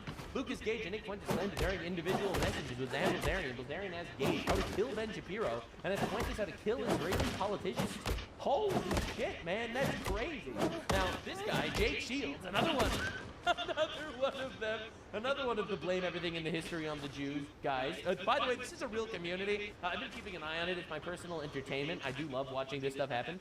It's just pretty great stuff. I was trying to stay out of the argument, but I was at both of the meetings, and this is a lie. Because I didn't hear a thing that he said to you was a lie. I didn't believe Nick was a Fed, and Dan told me, but after seeing this, I changed my mind. Dan is viewed as a threat. No one's viewing him as a threat. He's a retard. So it appears that they want to use Nick and Lucas to take him down. All these guys, they all get together, calling each other feds, which is why they're turning on each other. Maybe they're just anti-social retards. Have you considered that? Nope, that can't be it. They must all be feds. No, Jake Shields is like an actual retard, an actual illiterate moron. I could show you infinite clips of like all of these people because I've honestly this is one of my one of my guilty pleasures is watching the Jewlumni get together to beat the shit out of each other in public. It's honestly pretty insane. Now, for those of you unaware, Jake Shields and Nick Fuentes had a falling out in the past, and they made friends again. Then they called each other feds, and then they made friends again. And now this is happening, tearing another rift between them. You got the low IQ anti-Semites versus the high IQ anti-Semites. Don't worry, everything works out. Candace Owens shows up for later. It's amazing. Nick's movement is a personality cut built around outrage, ego, and attention seeking. I want no part of it. So just to understand, complete fucking degenerate retard wants no part of Nick Fuentes' movement, yet he's crashing out that Nick Fuentes isn't endorsing him to run for Congress. All right, the Epstein cabal has pitted us against each other, stripped away our sovereignty, and buried the country in debt. We need to take our country back from the Epstein cabal, which is basically the leftists, for those of you not paying attention. Now, you're introducing a woman entry into this entire community. Dan Bilzerian wants to kill Israelis, says somebody. He literally never said this. But Randy Fine wants Israel to win a war against Gaza. Dan Bilzerian responds, no, I actually want to kill Israelis. Fuck them. Wow. This guy's running for Congress. This is going to be good. This is going to be really good. Now, just to understand, here's a bit of a side-by-side. This is Dan Bilzerian versus Nick Fuentes' stance on political violence. I mean, honestly, the only real battle in the world today that I see worth fighting is fucking, exterminating Israel. I mean, I would sign up tomorrow and go fucking put boots on the ground and go fucking kill Israelis. That would be a anti-war, unless you can kill lots of Jews. Great day for me. I would fucking sign up on the fucking draft waiver wherever. Give me a rifle and send me the fuck over there. I truly believe that the majority of that country is evil, and they're perpetuating a genocide. They've been operating apartheid. They're suppressing those Palestinians. They're attacking their neighbors. They're operating like terrorists. They're pretty funny how Israel's never started a war, ever, in their entire existence. Fucking arrogant, ungrateful bastards, and they need to be wiped off the fucking map. We do not advocate for violence. We do not support violence, sympathize with violence. And this is where I draw a line with the left. Because it is true that a lot of these left-wing people, they actually do sympathize with these types of tactics. I saw, for example, one of these Palestinian kids. He's like a left-wing Palestinian guy. He went on Piers Morgan, and they were talking about the shooting in D.C., where some Muslims shot Jews leaving the embassy. And this Palestinian kid could not disavow the violence. He said, well, they're freedom supports it. Fighters. And they say the same about Hamas. And I would say that I understand the political plight of the Palestinians, but as a Christian, I cannot condone, I cannot sanction, justify, or defend taking the life of innocent people, taking hostages, using those types of asymmetrical tactics, especially against civilians. I think it's evil and it's wicked, and I have to condemn it. So who's the Fed here exactly, is the question. So trouble in paradise for real, for real. So Daniel Zarian shows up and is like, yo, Nick Fuentes is gay. Guys are like, I can't wait to be a dad. I can't wait to be a husband. I can't wait to go to my kid's graduation. It's like, that shit is boring. That shit is fucking boring, and you should feel bored. It should feel like an obligation. I just want to see my kids' recital because it's so meaningful. Like, men have become so sentimental. Sentimentality is not a masculine virtue. That is for faggots. Okay? Yeah. So anyway, bro pushes like the anti-marriage agenda, which is very in line with the leftist policies that he has been embracing recently, which is pretty weird. I mean, he did say he is a Democrat now, so that's pretty great. So again, not super surprised by this, but yeah, so you know, he pushes getting married is actually gay. It's gay to want to get married and have kids, which is a retarded perspective. But then again, he is lonely and he does not have a family, and he's feeling that absolutely. So they respond with clips of Dan Bilzerian being a complete fucking degenerate freak. You will notice the through line here is that this is retard on retard violence, which is exactly why I was summoned. The marriage thing, though, I feel like marriage is, man, I have yet to hear like a strong argument for marriage, unless. I mean, aside from the Bible, it's like one of those things where like it's because of the kid and the woman like really, really wants it. But I think a lot of people get married to get married because other, you know, society tells you to do that. You're supposed to. Yeah, and it just seems like such a trap, man. Getting married to get married is like the dumbest thing I could ever imagine. I mean, unless you're not a rich guy. I think it's craziness to like, I don't know, just give a woman half your net worth because you guys decide to. No, that's if you get divorced. Anyway, so, and that's if you have no prenup. But anyway, the point that I'm trying to make is, you know, he'll call out Nick Fuentes for, oh, he's so subversive and fake. He's against marriage. Meanwhile, you have clips of this guy being against marriage. Yeah, complete retard destruction. This is why I'm here. So Lucas Gage, another one of the people, show up talking about Dan Bilzerian, talking about trying to assassinate Ben Shapiro. And so when I saw Nick post that shit, I couldn't freaking believe it. So let me go to the post because... Right, that's what I just showed you. Then he asked me how difficult it was to, I can't say the word on YouTube, Israeli government ministers. Then he invited me to Dubai and Qatar, which I declined. On his way there, he was ambushed by the FBI. Okay, so I wasn't invited to Dubai. I wasn't invited to any of that crap. I go, holy, instantly. Nick, I swear to God, and I swear on my children's lives, I have 2 beautiful children. He did the same thing to me. He walked me and Jake up to that room in the batting cage. Here's that room, right here. Okay, this is the room. So here's Dan in the batting cage. Right? There's Jake with us. Right? There's Jake in that day. Okay? And so we go to this, we hang out, we put... So look, Dan is a wealthy person. So yeah, and that's where. So look, hey, Dan is a wealthy. Maybe we should assassinate Ben Shapiro. These people are fucking crazy, actually. Now, Ian Carroll, he is someone who's been pushing like the Charlie Kirk conspiracy theories, like very pro Candace Owens. Well, that guy was so creepy. Ian Carroll reveals that Dan Bilzerian DM'd him one. Look at him. Why He's... is Nick Fuentes not blaming the Charlie Kirk assassination Oh, there's something on the weird about Jews? him. He's creepy. It was once I started to notice his perspective on Charlie Kirk's assassination. Meaning that he was killed by a leftist. Stop and think. Like, wait a minute, what? Like, what? And actually, at the time, Dan Bilzerian called me. You thought he he was like, killed by yo, a what the leftist? fuck is Nick doing? What is going on? And I was like, dude, I do not fucking know. This is weird. It's so weird that Nick Fuentes isn't blaming the Jews on assassinating Charlie Kirk, when in actuality, we should just be blaming everything on the Jews. It is so weird and subversive. And therefore, Ian Carroll decided he will never trust Nick Fuentes ever again. Dude, this is literally cinema. I love this. This is the greatest timeline. So just to understand, just for reference, the judge at the Charlie Kirk murder trial has ruled that cameras will be allowed in the courtroom the entire duration of the trial, which is good. Remember, all these people are doing all their conspiracies about the Jews killed Charlie Kirk or whatever. Candace Owens says Sumerian Egyptian time travelers killed Charlie Kirk because he had X-Men powers.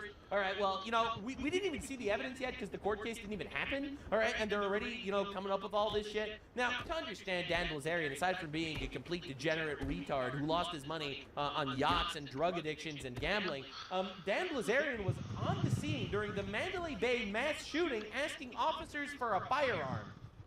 That's pretty weird. Also, this is Dan Bilzerian talking about how he's America first. Well, not really. If they figure it out in time, then I'll get elected. And if they don't, then, you know, we'll take another crack in 2028. If that doesn't work, I'll be in fucking Thailand. And you guys will be stuck with this fucking shitty-ass country that's going to burn to the fucking ground. That's right. So Dan Bilzerian claims to be America first now, which is literally a lie. They use leftist tactics to manipulate you, being like, well, if the election doesn't go the way I want to, I'm just going to leave and go move to Thailand and have sex with ladyboys for eternity. All right. Also, suspiciously, Dan Bilzerian, this is him in Doha, Qatar, you know, putting on the keffiyeh and doing all that weird, doing all that Muslim shit over there in Qatar. That's pretty funny. Now, just to understand what this means, just understand Qatar is one of the major funders for oppositions to our government in general. Right? They fund our colleges that grooms our generations of children into this entire bullshit degenerate lifestyle. Right? Qatar is like really close buddies with Dan Bilzerian. That's pretty weird. Now, obviously, let me introduce you to this is the Islam Battle Pass, where you get different points based on where you pray in Islam. Now, if you were born a Muslim, all right, and you grew up in a Muslim background, look, I'm not gonna Are you serious? and cast aspersions, but if you're like Dan Bilzerian, all right, and you're simping for this, bro, when you did not grow up a Muslim, in fact, on the contrary, he's an Armenian. His grandparents were massacred by Muslims in an Armenian genocide in Turkey, and you are still getting all cozy with these guys for a paycheck and because they, I don't know, validate your opinion on the Jews or whatever, bro? Bro, you are selling out our country. Understand, this is what we're dealing with. All right, this is Muslim memery. Your prophet married a 9-year-old. Yes, and fantastic stuff. You see, community notice here though. Actually, she was 6, not 9. So just for clarity's sake. Now, Dan Bilzerian saying any person that cares about what's best for the country should endorse Thomas Massie against his AIPAC-funded opponent. Right now, we're going to talk about Thomas Massie in a little bit. But Thomas Massie is like one of the major voices anti-Trump on the Republican side. He is the Republican anti-Trump, you know, calling Trump a pedophile protector and using leftist bullshit taglines to get him out. We'll get there in a bit. We can't even ask questions about the Jews. I feel you. What's the question? How hard is it to assassinate Israeli ministers? Bro, my favorite line is that you can't criticize the Jews as they make an entire career criticizing the Jews. All right, here we got this guy performatively making believe he could reading the Quran. Bro, what are we doing, man? What are we doing? Now, this, as you can see, is Dan Bilzerian with these guys. Now, this guy is the one guy that I showed before defending Dan Bilzerian, calling Nick Fuentes a Fed, Jake Shields. So this is the two of them hanging out with the founder of the Council of Islamic American Relations. Holy shit, right? This was the trip that they went on. That's the trip, right? Remember, this is them all hanging out together with that guy, with Hassan Shibli over here. All right, this guy is literally a member of the, Islamic American Relations guy. He is a foreign operative. He is a Pakistani national. All right, here's bro, and these are the guys that are hanging out together talking about how America is occupied by the Jews or whatever. All right, Dan Bilzerian was arrested on bomb-making charges, but apparently he flashed his credentials and was released the next day. That's a conspiracy. Look, I'm not saying he's a Fed or anything, but it's suspicious as fuck. I'm not gonna lie. Now, these are the people that he's glazing for their human rights. All right, right now, as we speak, Islamists are mass slaughtering Christian civilians in the Congo. And no one wants to talk about it. We have zero outrage. We have zero discussion. It's all just for a narrative. All right, now, again, the Jew grift is really easy. These people hate the West. They hate our country. They hate our civilization. And they're using the Jew angle to take it down. And it's really heartbreaking. All right, like this is like the actual dumpster fire that we need to deal with. They got Dan Bilzerian saying the most fucking retarded shit of all time, retweeted by Candace Owens. It's like this is the subversive right that's all saying we should be killing and impeaching Trump. Or just to understand. Now, Randy Fine is the Jewish Republican that is currently being challenged by Dan Bilzerian. All right, I'm giving you all the lore. All right, I do all the research and all the lore just for you guys. I take researching retards incredibly seriously. So Dan Bilzerian is running in Florida, even though he doesn't live there, against Randy Fine, who does live there. Randy to take his seat in Congress. Randy Fine is Jewish, to be clear.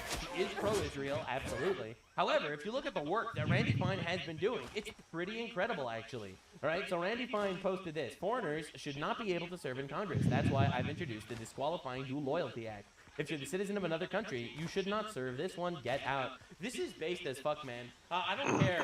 And I totally agree with this. It doesn't matter if you're Palestinian, if you're Iranian, if you're Somali, if you're Israeli. If you have a dual citizenship, you should not be in our government, period. I think it's so basic. We see so many instances, so many cases of these absolute fucking dickwads in Congress saying, hey, the reason why I'm here is because I want to divert as much money to fucking Somalia as possible. We need those 67 IQ threads to really pick shit up. We fund Somali terrorists. That's why we're here. And I am tired of that, man. So this is a massive act that he's trying to push, and that is huge, and I hope it works. Now, this has been cooking a lot, actually. Mass migration from the third world is just destroying us and costing our country a fortune. President Trump gets it. The American people get it. Foreign invaders must go home, every single one. You know, reposting the Trump tweets talking about how, actually, certain immigrants are a lot less useful to our country than other immigrants. And you can call him racist, but he really doesn't seem to care. And I like that. You know, this dude has been cooking a lot. And this, in my opinion, is the major reason why these people are going after him. So why do they insist on taking over streets to pray when they could do it in their own church, just like everybody else? It's a great question. The answer is because this is a form of submission. It is a form of intimidation. That call to prayer says there is no God but Allah. You know, Christians believe in Jesus, but they don't demand that everyone else submit. Jews, of which I am one, believe certain things, but we don't force everyone else to submit. But this version of Islam demands that everyone submit to it. It will start with our puppies. It will start with these street prayers. It will not end there. So why do they insist? So, bro has been cooking in regard to foreign invaders, and specifically from specific cultures. You know, bro drops a nuke every once in a while. We need more Islamophobia, not less. Fear of Islam is rational. It's got 10 million views, 100,000 likes. Of course, you have Dan Bilzerian in the comments screaming and bitching. And you know what? You start to wonder why. You start to wonder why the guy who's sponsored by Qatar, who's constantly giving trips to Qatar, who's hanging out with Pakistani nationals and literal, signed, known foreign operatives like that fucking Suleimani guy from CARE, the American Islamic Relation Committee or whatever it's called. You start to wonder why this dude has such a massive tirade talking about shit like this. You start to really wonder. Notice the hypocrisy when the same is said of his religion. Watch the Jew shriek. I love these guys. I love the anti-Semite community. These guys are fucking awesome. Now, the funny thing is, there is no Jew-phobia or whatever other term you can come up with, and that's because Muslims keep killing people all the time, literally across the entire world. Now, I'm not trying to be controversial here or anything, but every single conflict that basically goes on the planet, aside from Russia, Ukraine, and cartel violence, is Islamic. All of them, actually. It's probably a coincidence that when Muslims and Christians are in the same area, they fight, and where Muslims or Jews are in the same area, they fight, and when Muslims and Hindus are in the same area, they fight. It's probably a total coincidence, man. And you want to know the funniest part? When Muslims and Muslims are in the same area, they fucking fight too. Listen, man, I'm not going to sit here and start explaining why Islamophobia actually is kind of rational, and therefore maybe not a phobia, but, like, the funny thing about this is, it's just like, oh yeah, double standard.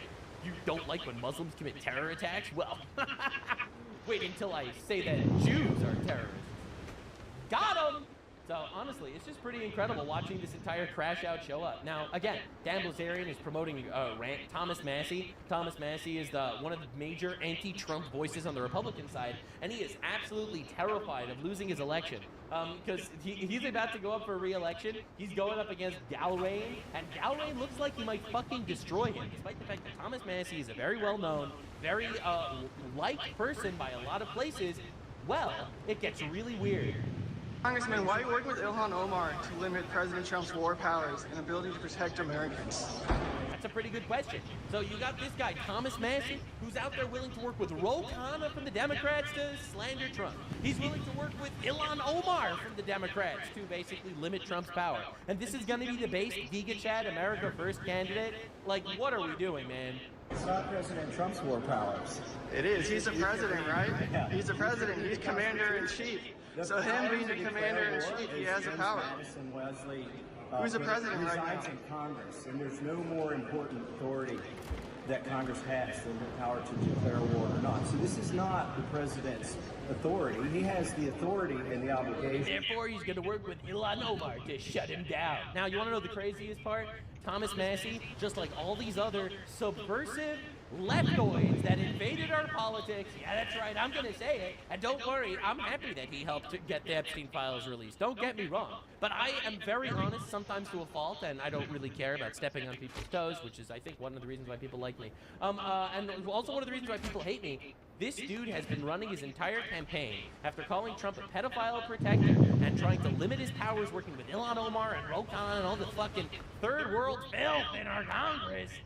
This is how he's promoting his campaign. I agree with President Trump a whole lot more than I disagree.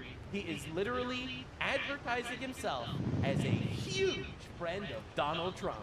It is wild watching the Trump spellcasting actually fucking work. Every single person that goes out there doing their shit, trying to destroy him in one way or another, every single one of them just gets absolutely humiliated. And honestly, bro, honestly, I am making popcorn and I am here for it. Anyway, already predicting it, my next video on Dan Blazarian will be him miserably losing his election to a guy that actually does know about politics, that actually is pushing positive politics in our country, like the Disqualifying Dual Loyalty Act and shit. He's gonna get massively obliterated by this fat Jew, and he is going to go on the greatest crash out of all time. You see, I invest in retard stocks when the stocks are low, so that I can cash out when they're high. And I am here for it.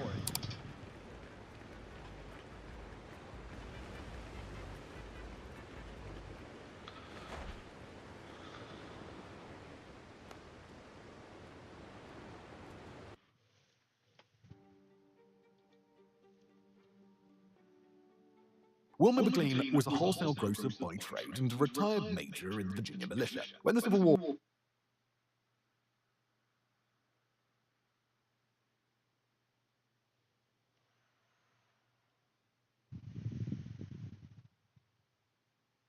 Now, the Donald keeps winning, actually. All of his ops falling apart, you know, literally all of them. I mean, Alex Jones called for his impeachment, he loses the show. All right, Tucker Carlson calls for his impeachment. Tucker Carlson now thinks that Donald Trump is using spellcasting and witchcraft to destroy him. That's a real thing that he's saying now. It's pretty incredible, honestly. Candace Owens says Trump is bad, and everyone's making fun of her for thinking that Sumerian time travelers came to kill Charlie Kirk because he has X-Men powers. You got the left in absolute complete shambles. Every single European country that turned on him now has to automatically kneel and kiss the ring, let alone our geopolitical adversaries. You know, Ukraine now has to make peace, and Russia's now folding and making peace. You got China meeting up now. It's pretty crazy how everything just turns up Trump. Now, a lot of people would call him very lucky, or chosen one, perhaps, even? Anyway, moving on. Baron Augustus Trump gonna take over. It's gonna be great. Anywho, meanwhile, he continues his absolute tirade on being the most transparent president of all time. Trump admin officially releases the first batch of the UFO files. This is massive. No other president has ever done this, and I think partially that's because no other president actually cares about transparency at all. Now, some people are saying this is a cover-up, but cover-up from what, man? It's not like everyone's talking about Epstein right now anymore, anyway. Trump was completely vindicated on almost everything regarding Epstein. There is zero evidence of any wrongdoing done by him whatsoever. In fact, the Epstein files, if anything, made it much, to anyone that actually wants to be good faith about it, the Epstein files released that Epstein was pushing transgenderism, he was pushing globalism, he was pushing infinite migration, he was pushing vaccinations and vaccine quarantines from pandemics, he was funding leftists, basically all of them. He tried to get Trump removed from office, working with Obama's lawyers. Like, it's pretty incredible stuff, honestly, how vindicated he was on all that, despite the fact that, obviously, but his name was mentioned, and now all of a sudden the Democrats have fire and weapons to work with, right? Every single person that comes after Trump basically gets obliterated, it seems. And now, for the biggest transparent W of all time, he's releasing The FBI, he's actually releasing alien files, bro. All right, so Asmongold crashed out over this, apparently. FBI files reveals reports of 4-foot-tall beings emerging from UFOs. It's obviously.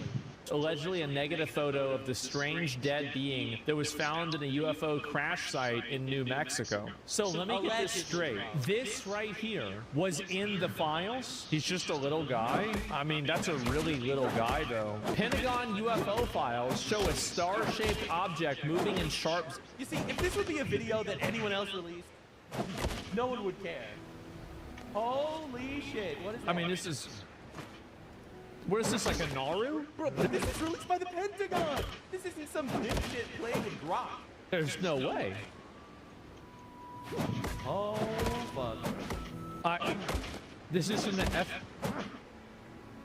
It has a smoke... Yeah, it does. What the fuck? Presidential unsealing. This is a higher resolution... I told you! I told you, bro! I told you! Of course, obviously. You! This is a whole thing with Grok. Holy shit, what is that? I mean, this is... What is this, like a Naru? Bro, but this was released by the Pentagon! Oh, fuck. This is from the F... It has a smoke... Yeah, it does. What the fuck? Presidential unsealing. This is a higher resolution...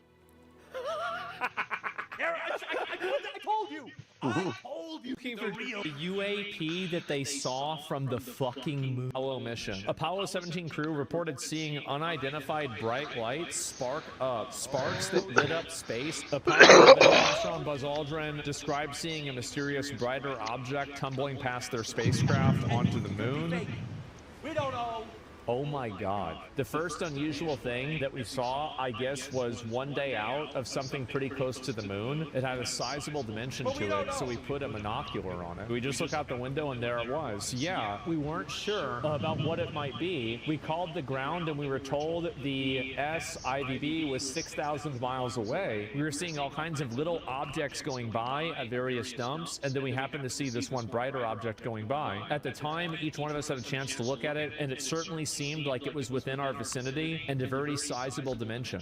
I don't know. Like, I mean, you got both of them saying this is what happened. Could be coincidence. It's just things flying in space. It doesn't mean aliens, okay? Maybe I'm coping.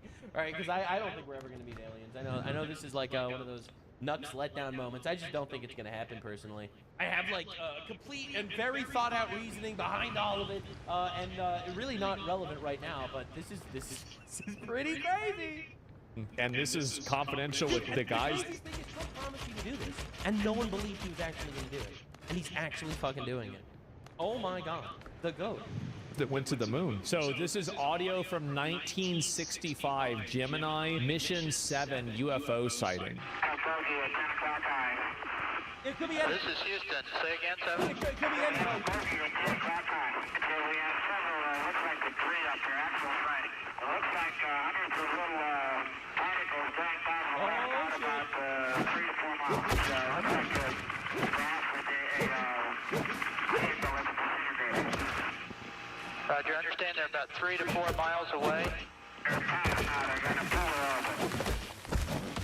over. Oh. That was fast. Oh. Nope. What is that? Little dot. Where'd it go? Wait, so it's another one of those little balls. What the fuck? Oh, dude, it's crazy that the Pentagon actually released it. Okay, alright, that looks fake or something. Are those headlights? They're headlights, bro! Man, the headlights? Guys, they're not filming the ground. I mean, it's 2001 Dodge Neon. UFO files are cute, but the most important disclosure happened by Trump on Joe Rogan's podcast and no one noticed. By the way, Elon is great. That guy is such a great guy. I think you're a fan of Elon. He is from a different planet. Oh boy, oh man, oh boy. Oh, you have no idea. They have taken over They speak no language. Somalis? Bells and whistles. And all of a sudden, and you hear wah, wah. And you see like a round ball, but it wasn't a comet or a meteor. It was something. So I see this, and I said, you gotta be kidding. They wanted to meet. They wouldn't meet Obama. They all came to see me. They said, Kamala's a very low IQ person. Donald Trump endorsed by aliens, ladies and gentlemen. That's fucking insane. All right, apparently it gets even wilder. People are noticing more Listed by in there. aliens sounds absolutely stupid. What? I can't believe he's doing this. I cannot believe Stay he's with actually me. doing this. So did cloud seeding, DEW space lasers, and UFOs, and all of Dude, those. it's all getting confirmed. We literally confirmed the Jewish space laser theory as well. Like, that is real, too. Oh, my God. That, literally the most transparent president of all time. Have been confirmed with a similar slow drip of information. As today, the U.S. government declassified these unknown flying objects on Earth. But also, during the moon landing, there were multiple alien sightings in 4 years before. Multiple unidentified flying object sightings. For that, NASA knew we weren't alone. Say again, 7. Okay, we have several, looks like the 3 up here, actual sighting. It looks like hundreds of little particles going back and left out. I don't think aliens, even if we do find some sort of life out there, I don't think it's going to be what we expect life to. Like, we view intelligence relative to our intelligence. Right?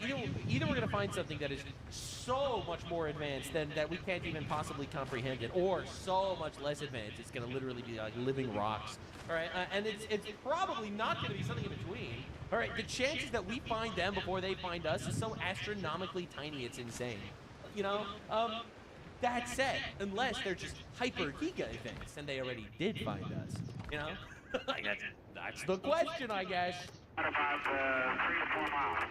There's an awful lot to unpack here, but the most important aspect is, if you look close enough, It's so wild watching, like, seeing that weird star thing that's flying in the sky, and it kind of looks a little like, you know, the way angels are described in the Bible. But it's like, no, that's just my biases again. That can't be real, right?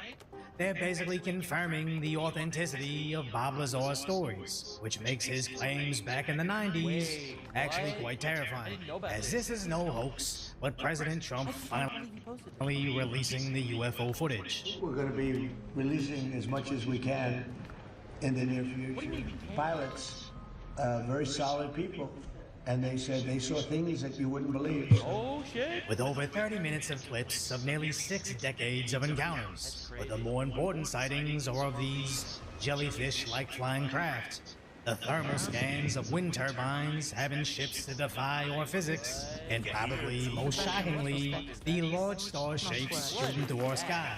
Now, most of the footage just shows those tic-tac aircraft that so-called conspiracy theorists have been discussing for years, and now, seemingly nonchalantly, our own government is confirming, yeah, we've known about this for a while, but we still can't explain any of it, which makes me think it's either a distraction from everything else going on. Doubt it, man. No one's getting distracted from the Iran war because he's showing us a couple of headlights in the sky. Or prepping/testing everybody for the next tranche of information That's what I'm that wondering may about. be a bit I think it's more likely a priming type situation. more distressing, as those photos from the moon are all low-res and up to interpretation. But we just went to the moon with brand new 4K footage. So what exactly are they about to show us, and how could it change everything we know about our reality, as seemingly everybody in office with top secret Some ancient alien race, super advanced, being like, actually, men can be women, libtards everywhere, celebrating the news. That's obviously a joke. Aliens aren't that retarded. information alludes to complete transparency on aliens would cause society to, quote, become unglued. As first, President Obama basically admitted there's aliens. Are aliens real? They're real, but I haven't seen them, and they're not being kept in, what is it? Area 51. Area 51. Then President Trump wished he didn't speak up. Barack Obama said that aliens are real. Have you seen any evidence of non-human visitors to Earth. Well, he gave classified information. He's not supposed to be doing that. You know, No aliens are real. well, I don't know if they're real or not. I can tell you, he gave classified information. He's not supposed to be doing that. Well, he made a big crusade. Either Donald Trump is the greatest showman of all time, or he actually released something that he shouldn't have. It's one or the other. He took it out of classified information.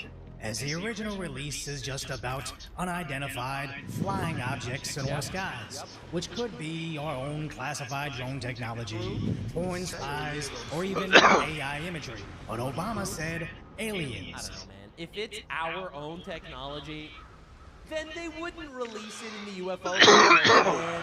Okay, they wouldn't do that. And if that was a lie, then what is he sharing that's classified? Yeah. Meaning they're definitely hiding Well, something. why is this even classified? Just a couple of weird things that people are saying they saw in space? Like why would they classify this shit? For what purpose? Something else. As on the Joe Rogan podcast, members of Congress have constantly confirmed we are not alone. Like, what kind of evidence have you seen? I have seen photos. I have seen. What have you seen photos of? So I was in a skiff, and I can't discuss all that was in a skiff, but what I can tell you is based on the photos that I've seen, I'm very confident that there's things out there that have not been created by mankind. But I was actually able to ask some of the witnesses, you know, what are these things? And they keep saying interdimensional. And just 36 minutes after the UFO files were released, Representative Luna randomly posted a biblically accurate angel. That's what I was saying. It kind of does look a little like that, you know?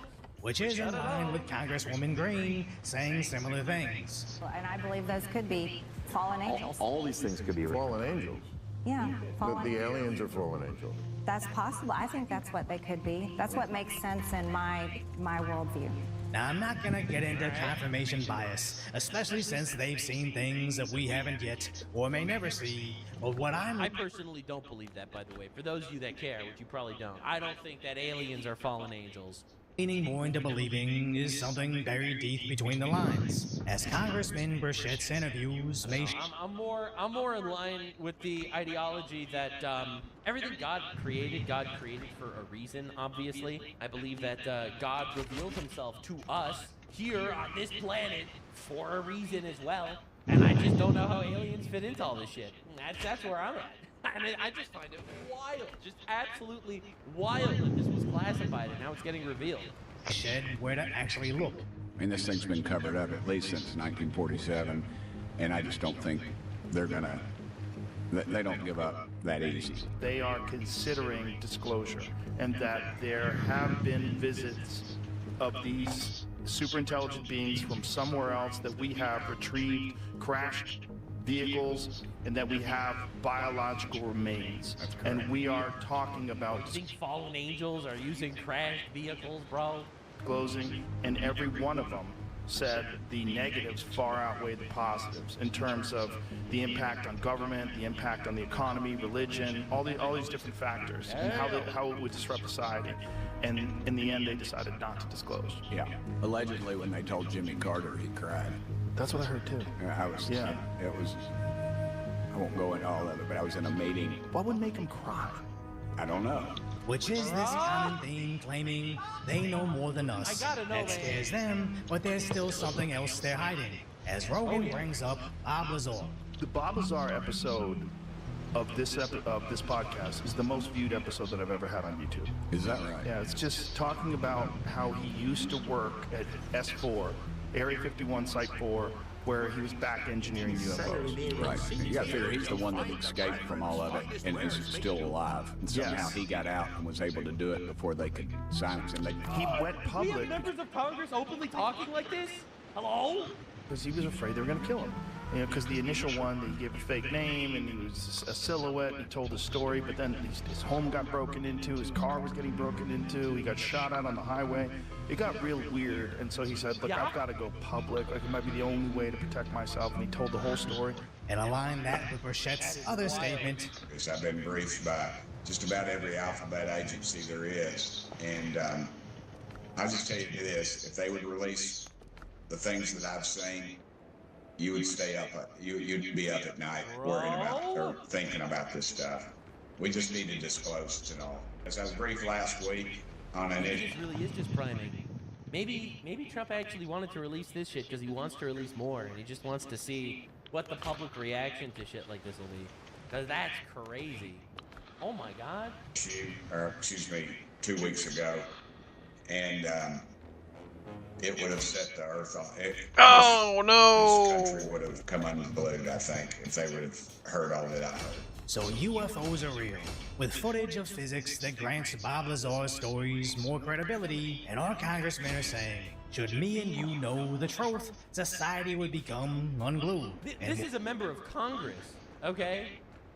This isn't some hobo that Joe Rogan pulled off the street, okay? What exactly would do that? Maybe what Lazar shared back in the 90s. There was an extremely classified document dealing with religion, and it's about that section. Period.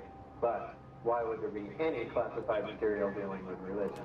It's so far out. All right, your objection has been noted. Okay. What does it say? That we're containers. That's how supposedly the aliens look at us.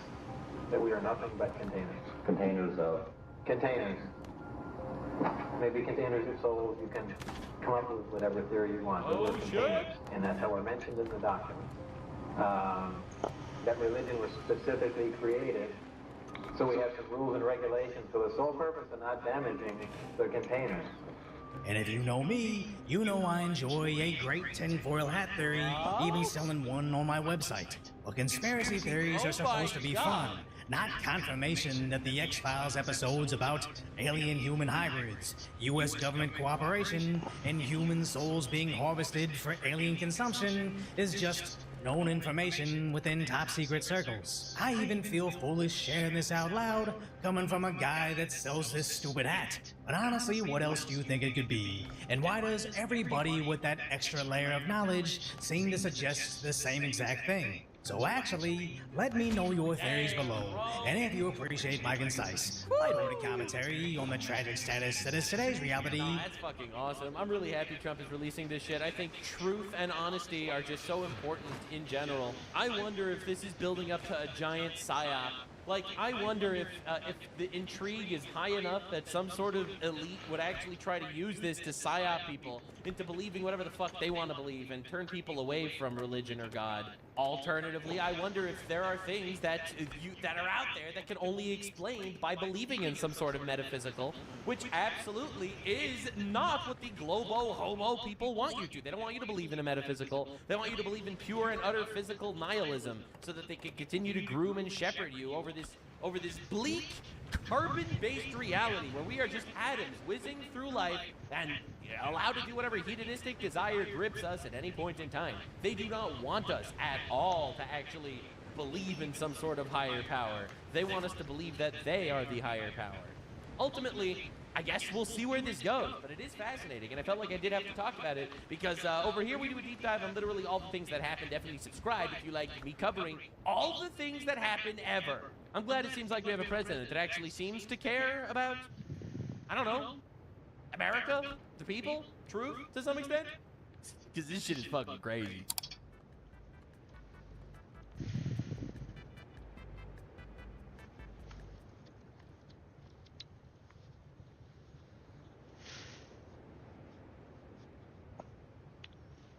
Donald Trump just got out of a meeting. He's announcing the end of the war. And for much greater news, in regards to this entire situation, after the count them three Islamic terror attacks that took place on U.S. soil yesterday. All right, so that's 5 in a week, 3 in a day. It's pretty good.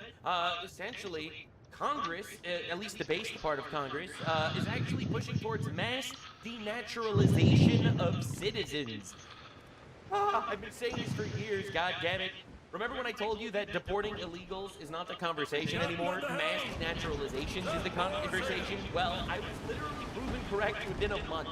And wait until you hear how the Islamic community has responded to these calls for mass denaturalizations with violence. Wow, they're really making their argument good.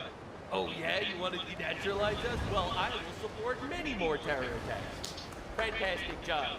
Fantastic job, Subtard. Sub 70 IQ. Played yourself, motherfucker. insane deep dive for you today. I did all the research. Let's dive into it. Donald J. Trump has tweeted, "We are totally destroying their terrorist regime."